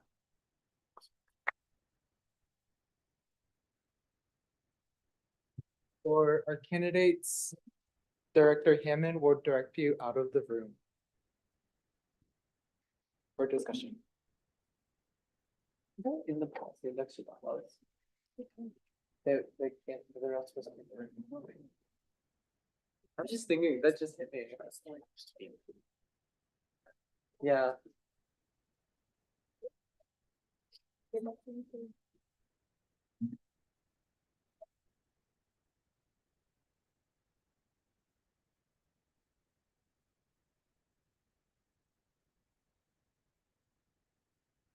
Now we're on to a period of discussion for all of the candidates that were discussed through A to E. Director Meister? Just a quick note, if anybody had any concern with the content of the candidates speech, now is the time where we can discontinue block voting, so we can consider it individually. If anybody wants to do that, motion separate the votes, no longer do a block. Like block consideration. But block, but this one of the votes.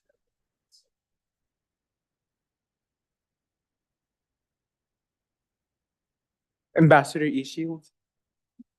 I know Brand personally, we're both in Child Media together, and I will say she's a social chair, which is already big events for us.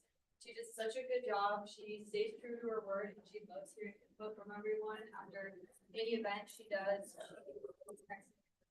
What can I do better? How can I do it?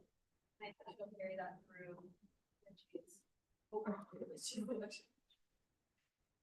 Director Lacey?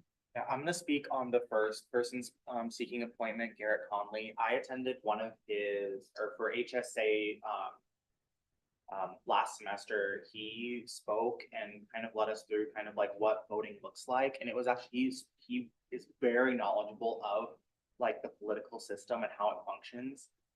He is very good at staying unbiased. In that specific, this was right before the elections, and he was giving us information.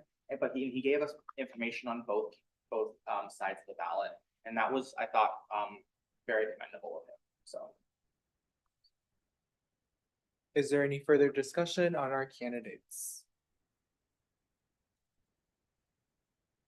Regent Adidam? I'm just really happy to see that we have, hopefully 6 election commissioners after this meeting. In the past, we haven't had a solid election commission, and I think it's important because elections do get contentious to have, more, power within the election commission and more voices in terms of deciding grievances. So I'm really looking forward to that happening, and then also just like hearing their qualifications. I think that they all could bring different and unique perspectives to the election commission, and I'm very excited to see how they're able to navigate this together. Is there any further discussion on our candidates for the election commission?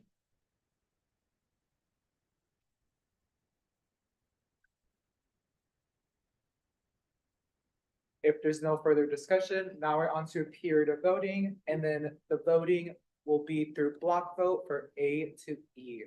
And in order to be appointed, it requires a majority vote. All those in favor, please raise your placards.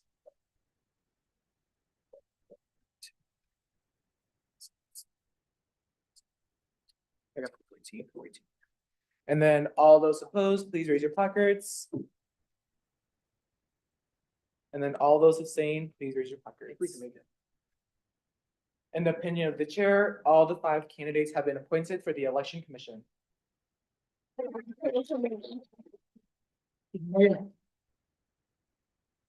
we can clap again.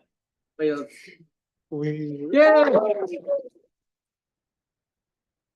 I like those little hats. And then I'll send you guys the orientation folder through via email. Okay. So our next item of business is the appointment for the College of Fine Arts and Media Student Senator Brandon. Is there a proponent speech? What? Is there a proponent speech? Yes. Yes, okay.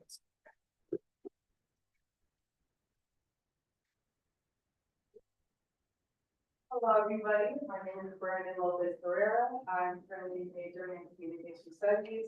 I'm also a junior, and I'm also the vice president of Black Excellence, looking forward to joining that senate. So kind of just going on to my experiences, and again, as I mentioned, I'm the vice president of Black Excellence. I've also, kind of a little bit of what I've done is I kind of, one of my big things I've done was during the presidential election. Last semester, I've encouraged students to make sure that they register to vote, participate in this participating in the upcoming election, and then also engaging in community service events that I would host through the group shot, the group meet, through one of the organizations called Urban League of Young Professionals. That's one of my favorite organizations. Also making sure that they stay informed on civic engagement around campus, such as promoting student leading like campus events such as like student government, or for example, like probably like the food pantry or something like that. I've also talked to Chloe just this past today about having like a town hall event. As we all know, that what's going on in the government is very stressful, and because I guess it's causing us a lot of emotions.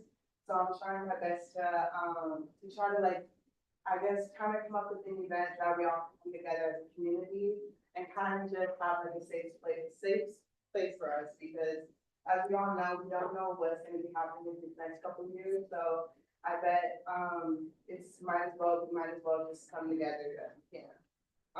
What's it called? I'm also active in the community by also attending community service events and also just community events around campus, but also outside of campus. That was also on MLK Day. I was also one of the panelists for their MLK Day of service, from his legacy, but also reflect on the times we are at now. And as we know that on January 20th is also MLK Day, but also was the day of the inauguration. So I thought it was kind of interesting on how the day of the discussion was the day Trump got inaugurated. I thought that was very questionable. But also, even though I'm not great, I also like to attend for an example, like Divine Nine community service events. Those have also been my favorite aspects about the Divine Nine. And I know that's one of their big purposes about community service and coming together. But also outside of like, I guess, school, during my time at Starbucks between October 2022 and 2024, we actually formed a union. We're like one of the only two Starbucks in Omaha. I work at Sunny Skin God, and we're like one of the only two in Omaha to be formed a union. So that was very fun, but also very, I guess it was really good experience for me. And this is past Christmas Eve, even though I wasn't working with them, some of my close coworkers invited me to go on strike that they had with the union. So going back to my key strengths is that I believe I have a strong work ethic. I mean, yes, I'm vice president of Black Excellence, but I feel like with that, I feel like I have a passion to even like to go forward further, as I've been very advocate with Kevin and Chloe about my admiration on going to Senate, and also kind of wanting to get involved more in student government. I have a passion for advocacy, especially I guess amplifying student voices, especially for students of color. As you all know, we're at the PWI, and of course, it's very difficult for us people of color and as minorities. So I feel like in a way that I feel like, again, it's very important, especially that we have more representation, especially in student government. I'm trying to also, of course, I mentioned that we're vocal and proactive about leadership by also addressing difficult conversations and pushing for change. This is past, like yesterday during my body meeting for Black Excellence, it was supposed to be just a game day, but I felt like we need to have a conversation about DEIA, and I felt like we need to have a conversation about what's going on in the state of Nebraska, as we have a lot of questions about what's going on with the whole DEIA office closing at UNL and at UNL here. I feel like also, again, like I'm very empathetic and I'm very active listening. As you guys, some of you may know me, I'm very empathetic and I love like just like listening to people's conversations, but also like being there for one another. And I'm also, I feel like I have a really good positive energy about me. I don't know, okay, good compliments about how positive I am. So yeah. And then kind of just more where I was joining Student Senate is I want to make the change here on campus, especially advocating for diversity, equity, and inclusion. I feel like that's really a big thing about me, and I very strive very much that we have diversity and of course equity here. my passions for advocacy, also growing my interest in government, and previously, like during the presidential election with Kamala Harris. I feel like Kamala Harris during that time really helped me, kind of see my strength. I remember during her acceptance speech, she quoted, that even though even though you can't see the stars, what was it? It was something about like even when it's dark outside, you can still see the stars, and I feel like that's very much a quote that I feel like I carry on today, that even though we're going through a dark time right now, all we can have is really hope. But yeah, I just want to use my voice to make sure that I'm advocating for my peers, especially students of color, but also everyone here. Also, again, as I mentioned earlier, with the current like political actions going on with UNL closing their offices down and how the Department of Education is just a lot of mess, and I hope that we get to a, I guess, a conclusion and a resolution, hopefully for the better, but, yeah. And then I'm also, of course, considering a future in law school possibly, or even going into politics, and I'm hoping that with this experience and this opportunity, it will help me get the experience in leadership, and policymaking. I guess one of my favorite like congresswomen, her name's Daphne Crockett, you guys probably know her possibly. But she's been kind of one of our role models of like, kind of like previously, like during my interview, I mentioned how Daphne Crockett, has kind of been someone who I looked up for, these past couple of months, and I feel like in a way she kind of helped me like, I guess, gain my interest and kind of just more like how important it is for more people to be more participant in government. And the kind of just goals I would want to achieve, is I would of course want to get an opportunity to improve my public speaking skills. I feel like, you know, even though I'm a little nervous right now, I feel like I want to improve that, and I know that with these experiences and these opportunities, I remember Gustavo being also saying how like, if we don't seize opportunities now, then it's gonna be harder for us, in the future, so I feel like this would be a great opportunity. Also, a couple goals of mine is that I would want to strengthen student support, including like systemic repression. I know that's been very huge during this time, but also again, the political stress from what's going on. I feel like with government, it can kind of like, I guess, go in the dark, or like, I guess not a lot of people talk about the political distress people go through. Like, for an example, I was having like a heart-to-heart conversation with one of my professors. She was going through, like emotionally going through a lot during the whole like government aspect of it, and that's something I would have not expected coming from a professor. So having that heart-to-heart conversation kind of like open, I guess, kind of made me more empathetic, or not more empathetic, but kind of more just like wanting and striving for that change, to also make sure that we are striving for more mental health resources, and that I'm hoping that we can do that. Also, again, I would like to expand more mental health resources, especially here on campus. I guess another thing is that I would like to provide resources for immigrant students and families. As you know, there's a lot of, again, immigrants. I personally know a couple immigrants who I'm close with, and I know they're going through a lot of emotions right now, and I can only imagine how they feel. So I kind of just want to make sure that they feel safe, and that, you know, they came like that. We're here to support them and also give them the resources that they need. I also would like to strengthen partnerships with community organizations, kind of just making sure that we're connected to not just UNL organizations, but also outside of the community, and also ensuring that we're like ensuring advocacy efforts. And then also knowing how student government can also make a really huge impact in these next couple of years. Yeah. And then I know as to this. I just want to let you know you have 30 seconds. Oh, no, you're good, no, you're good. I'm on my last point. Thank you. Okay. Okay, thank you. Okay, as student senate and vice president of Black Excellence, I will make sure that I inform students about legislative bills impacting that DEIA within on-campus, but also what's going on in government, and then also encouraging student involvement within government decision affecting campus life, and then also advocating for policies that support underrepresented communities. Thank you.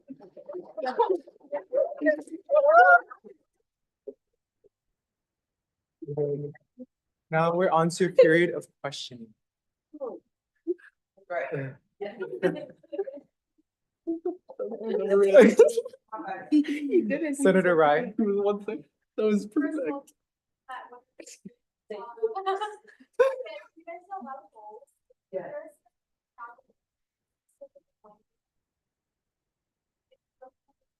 Yeah, for sure. I feel like my mind is kind of like always racing, so I kind of have like a lot of ideas, just more about how to execute them.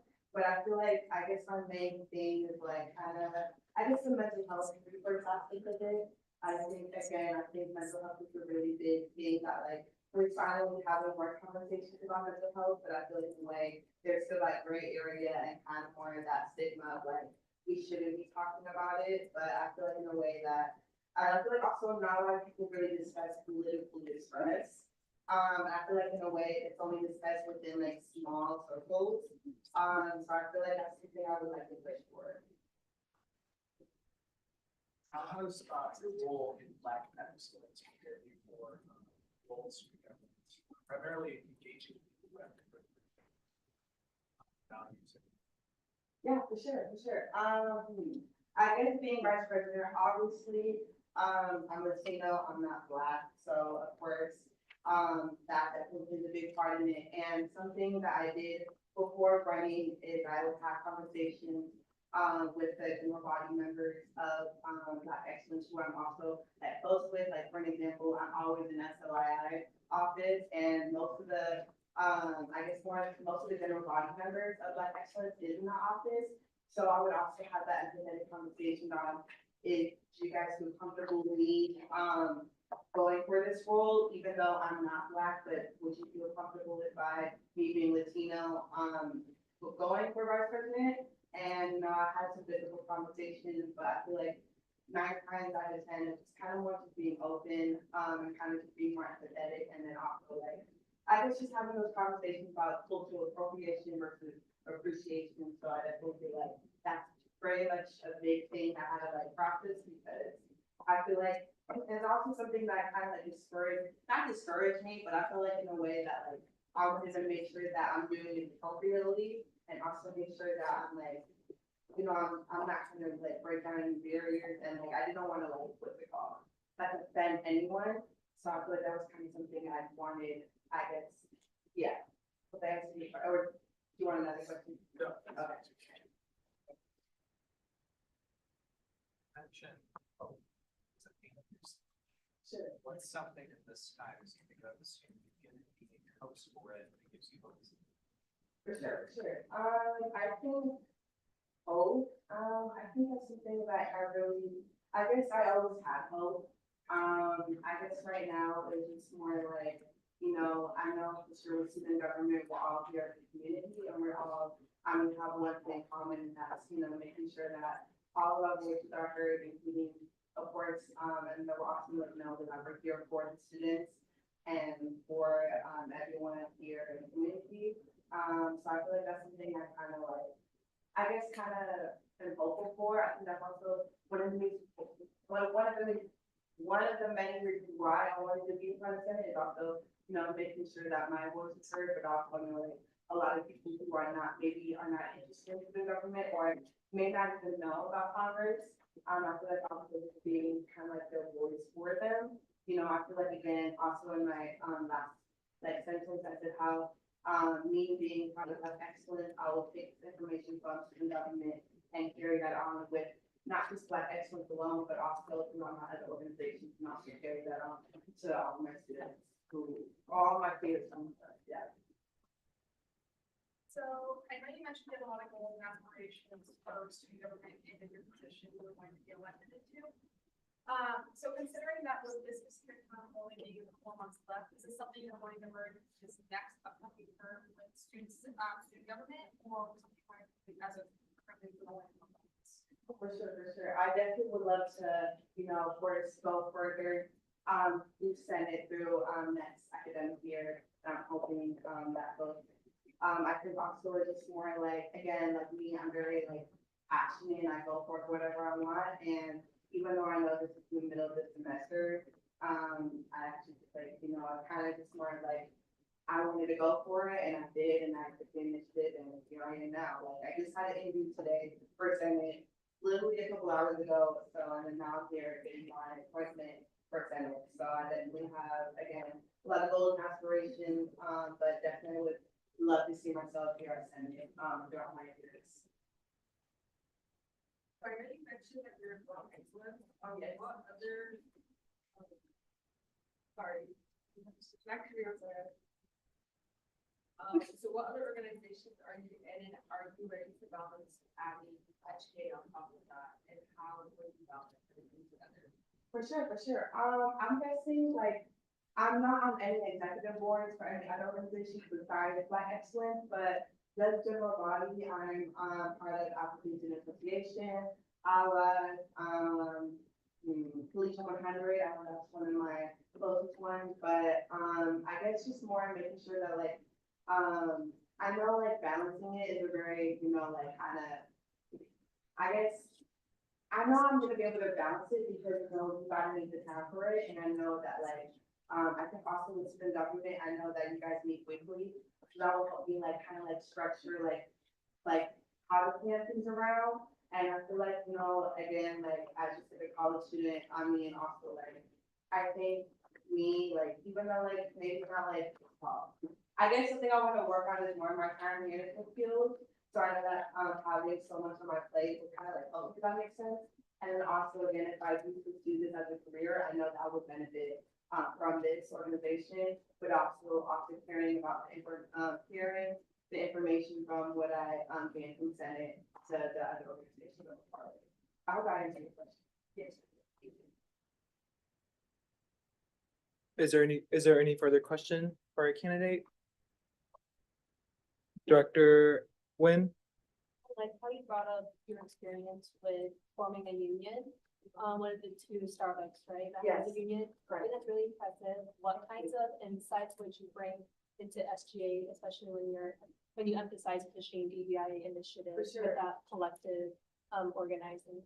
For sure. I feel like the union thing was, I felt like that was kind of more of my, I guess, beginning work of advocacy and kind of, not more my advocacy, but kind of more how I can use my voice. I feel like back then I kind of, yes, I had the strength to like use my voice in a way, but again, like it wasn't just me forming it. I was, surrounded with a community, and I was also going through a lot with my manager at the time who, was going through a lot with her, and then kind of just more like using those experiences through like I guess not the hatred, but kind of more like the discrimination aspect of it, of what I've gone through, kind of using that as more of like a, yes, the discrimination kind of did affect me, but I guess in a way, kind of like put it all into like action of like striving for the union, if that makes sense. But I know like, sorry, what was the question again? It was like, how would I? What kinds of insights would you bring? For sure, for sure. I think I very much, bring the advocacy of it. I think, again, like, I guess like now, I feel like I'm more of an advocate than I was before.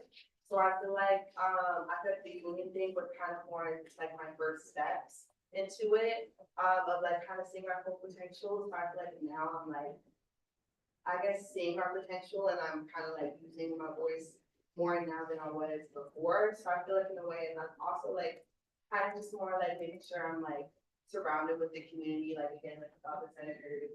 I know I would be surrounded with all the senators involved, and of course I would have SGA behind me. So I guess it's just more of like using those resources, and also again, like kind of more like, what's it called? Like kind of make sure that like I'm connected to not just SGA, but also other student organizations, from ones that I'm part of and not a part of, but also community outreach is also a big thing.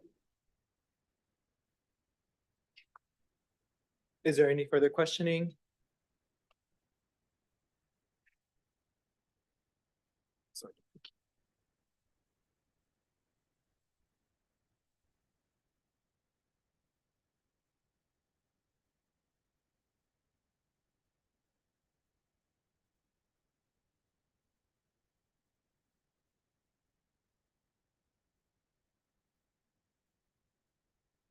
Jarida?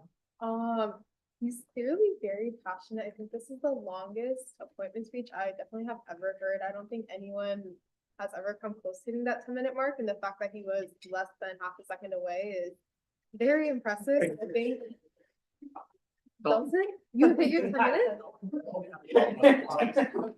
my goodness. It was during that really long topic. Oh, We did. sorry.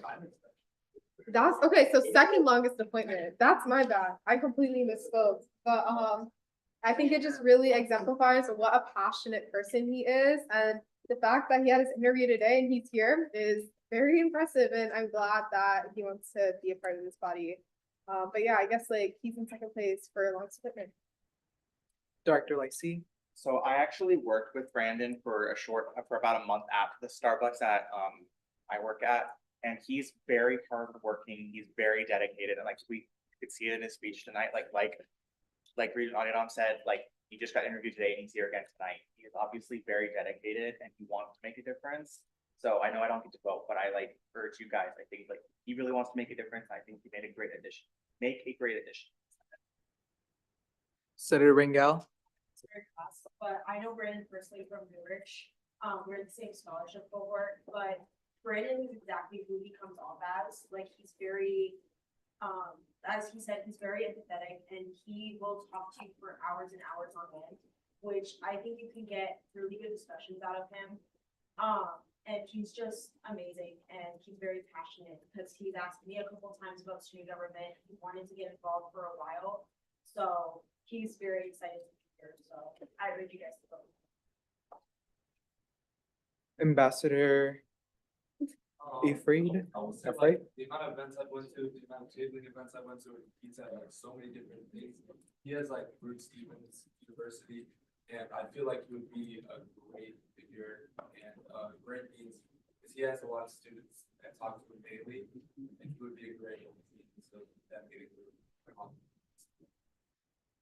Regent Adidam. I also just wanted to add, I really loved how he participated in the guest speaker and the Greek life resolution. I know it takes a lot to like really participate in these discussions, and especially if you're new, it's really intimidating. But he wasn't afraid to ask questions and really engage with student government as someone who was just getting appointed. I think that speaks volumes. Coordinator of Student Wellness here is Ari Gums. I got the pleasure to meet him in our committee meeting, the IA meeting last week.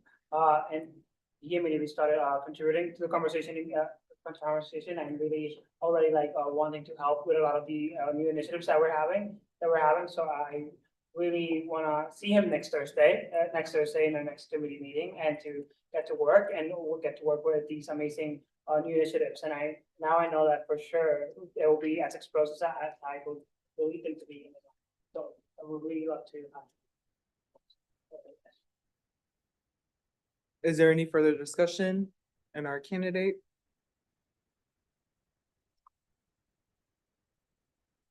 If there's no further discussion, now we're on to a period of voting. All those in favor, please raise your placards. 1, 2, 3, 4, 6, 7, 8, 9, 10, 11, 12, 13. Got it. And then all those opposed, please raise your placards. And then all those abstain, please raise your placards. 13-0. In the opinion of the chair, Brandon has been appointed to the Student Senate.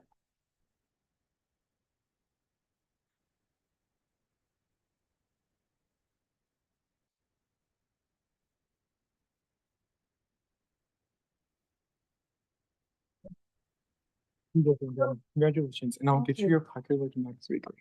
I got you. Go ahead.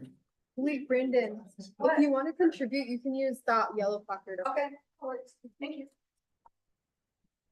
I guess I'm college of engineering now.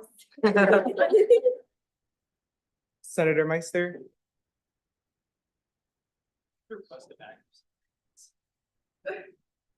Can you please repeat that? Motion to request a bag for Senator Gold. He withdrew it. Oh. Dalton, you- you're killing me.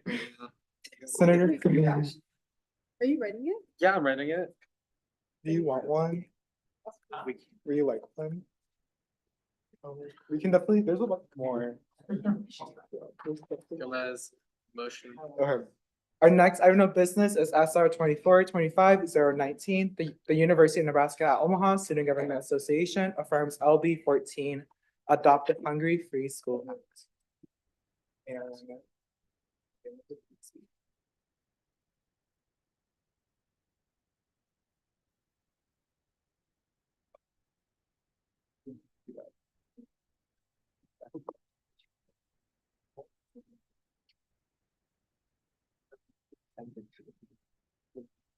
we are arriving at the school's cafeteria. The aroma of greasy cheese pizza is in the air.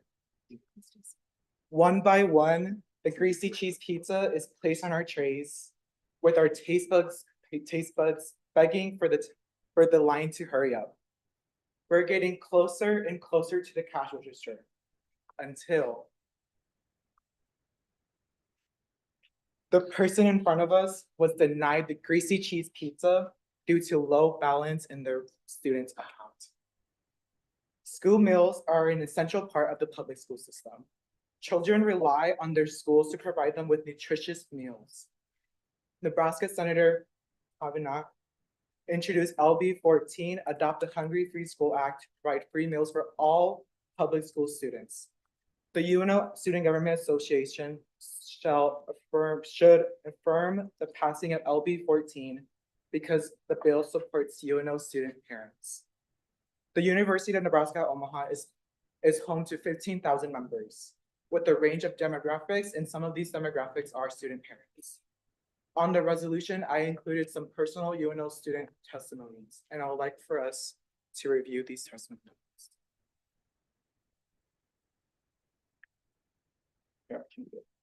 As an international student, our expenses are significant.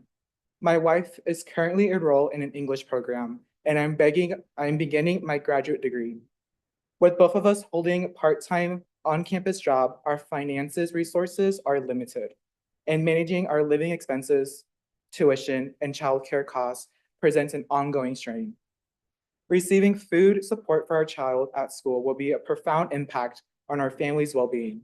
It will elevate some of our financial burdens, allowing us to reallocate resources towards our essential needs, such as access to recreational and educational activities that contribute to its early development. This support will not only ensure his nutritional well-being, but also provides us with much-needed relief, enabling us to focus on our academic and professional goals.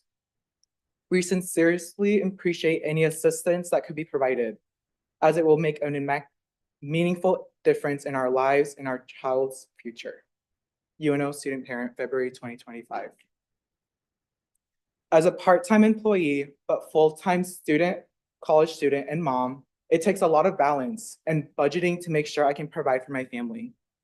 Being a parent and ensuring my child's needs are eventually comes above everything. Adequately comes about everything. This year especially has been more difficult, even with prior food assistance. Anything will help elevate the stress behind financial decisions at certain times of the month. Having a food program will honestly be my saving grace and help us avoid living paycheck to paycheck, and allows my family to save money without stress. I am not forced to choose between my son, my basic needs, and my education. The potential opportunity this bill has is allowing my child to have all meals easily accessible.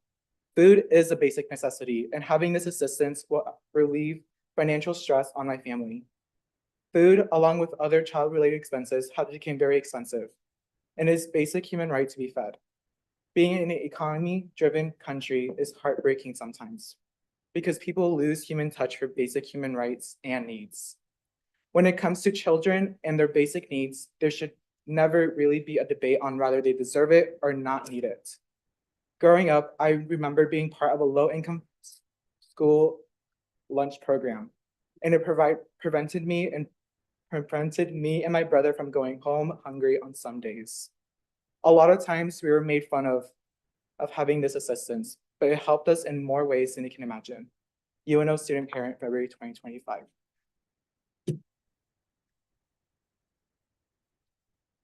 The UNO student parents' testimonies are prime evidence that student parents rely on passing LB 14 in Nebraska's legislature. And the UNO student government should support LB 15 because the UNO student parents deserve a pathway to financial freedom. I will take questions about the resolution.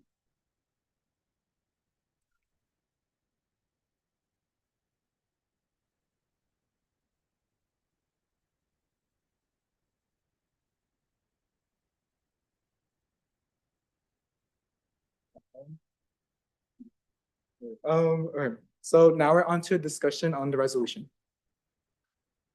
Senator Calaton Palacios.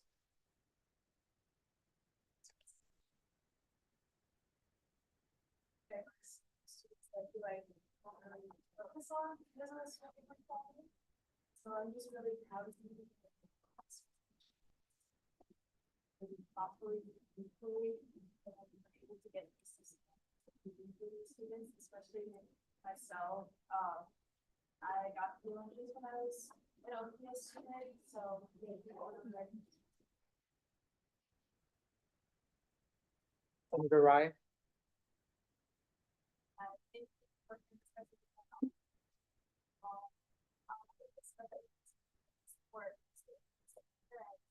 Also, I think it's a great way to show that she's not only going to advocate, first at the level, but also.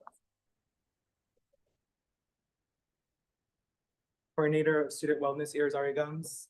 I really love and admire this resolution as somebody that, of course, not only advocates against student hunger at the college level, as a student that in their senior year, when they stayed alone for 6 months here in the USA, I accidentally my mom didn't send the letter to gain free lunches for that year, so I needed to pay out of pocket. One day, sadly, my account got mistakenly paid a negative, so I gave $20 of my last $20 in my bank account that I had at the time, and I still have negative $3. So I went crying to the lunch lady, crying that I just didn't have the money and I was hungry and I had a headache and I had an exam in the afternoon.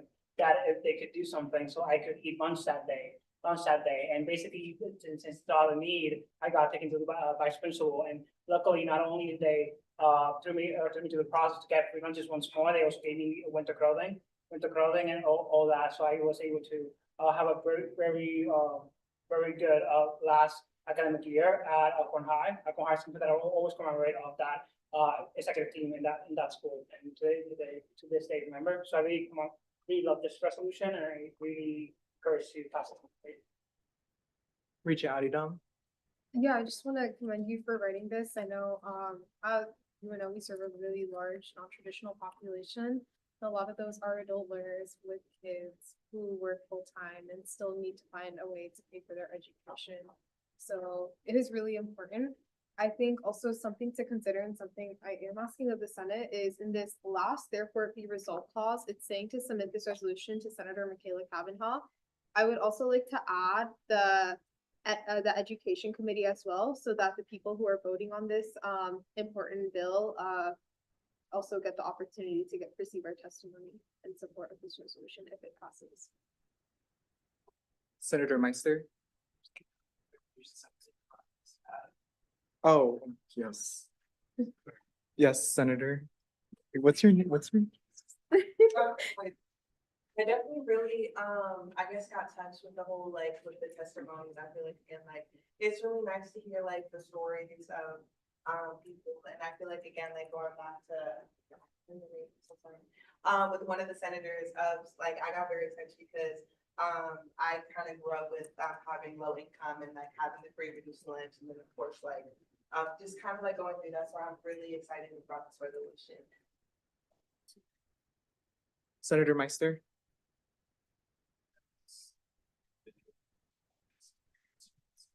As well as some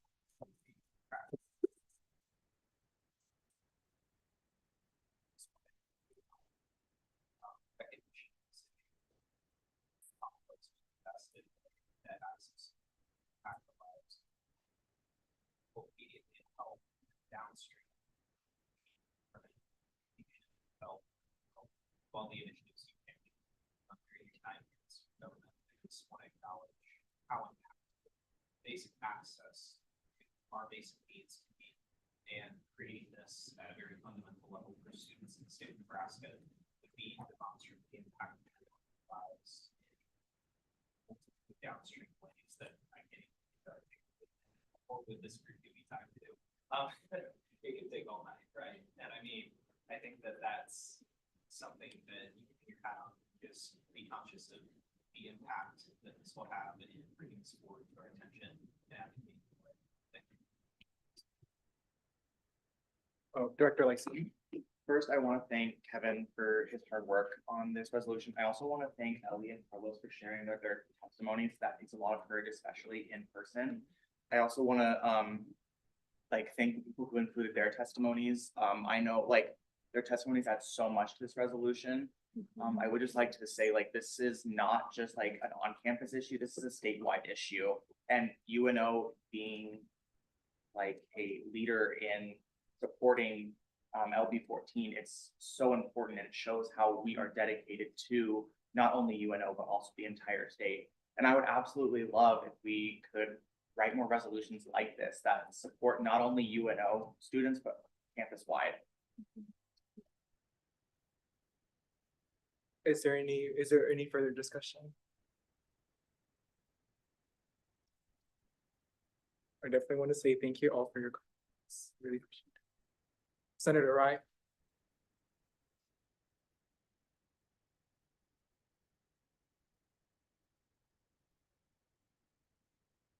After, yeah. Is there a second? Senator Benitez? Now, is there any discussion on the motion to add Education Committee after the senator's name? If there's no discussion, now we're on to a period of voting, and then all those in favor just say aye. And then all those opposed say nay. In the opinion of the chair, the motion is adopted. Okay.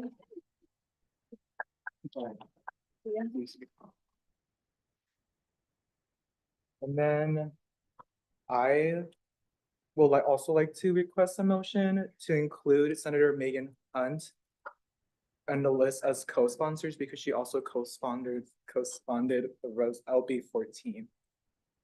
Senator Carlton Palacios.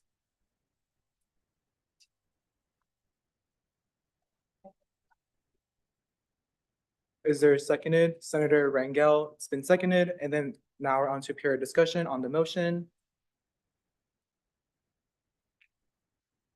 Senator Meister? Yeah. Motion to end discussion. Is there a seconded? Senator Rye, and then now we're on to a period of voting, and then all those in favor, please say aye. All those opposed say nay. In the opinion of the chair, the motion is adopted. Senator. Can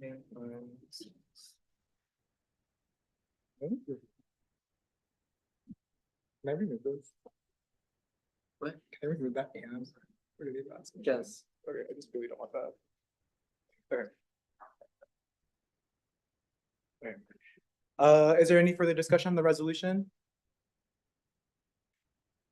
Who seconded that motion? To end debate? No, to add Senator Megan Hunt as a co-sponsor. Senator Rangel? Thank you.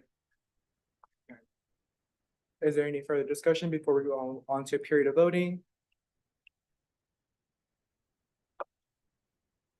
If there's no further discussion, now we're on to a period of voting. All those in favor, please raise your placards.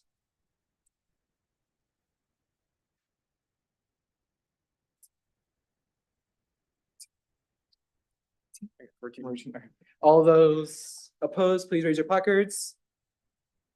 And then all those abstain, please raise your placards. In the opinion of the chair, the motion, the resolution passes.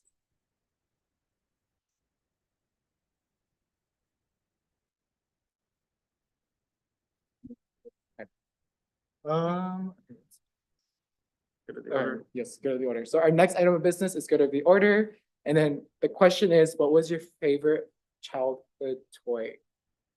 For me, my favorite childhood toy was a green monkey, and I always put a crown on the green monkey. So that's why I like. Okay, I had this dog, I had this stuffed dog, it was a Clifford dog, it was about yay big and it had a top hat and a bow tie. Mine was this like blue octopus, and it used to play like musical notes if you squeeze the tentacles. And I just got really like I was just in love with it to the point where I learned how to play Ode to Joy with like the 8 tentacles.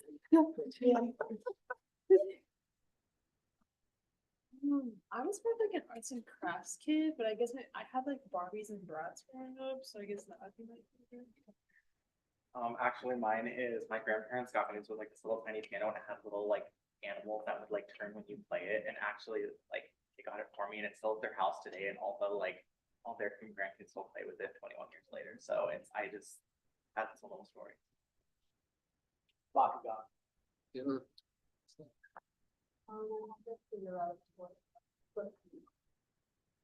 Mine was I called up I don't know translation for this animal, but basically I wanted in a pizzeria and it was all my days.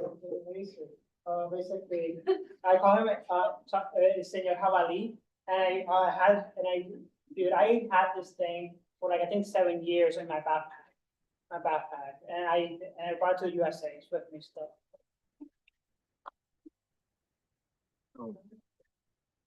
I probably say my little green MP3 player I had like in like elementary school. That was my favorite. Oh, I really liked American Girl, I like the lines.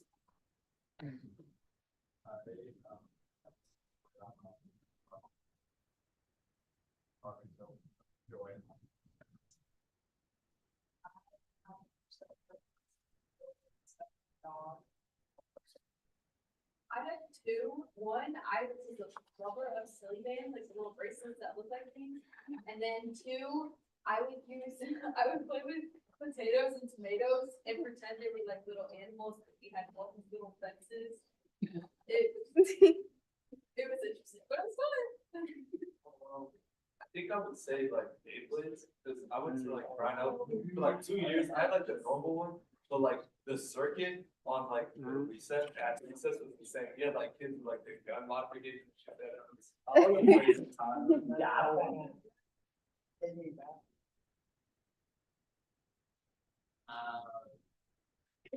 I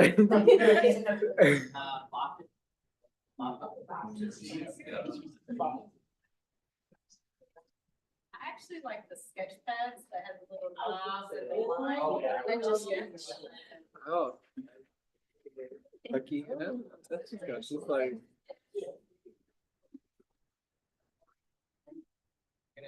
So I'm a nineties baby and used to build bicycles at garages. Oh. And I used to build like BMX trick bikes and take them out to the BMX park and that was fun. It's gonna say dogs. I don't know.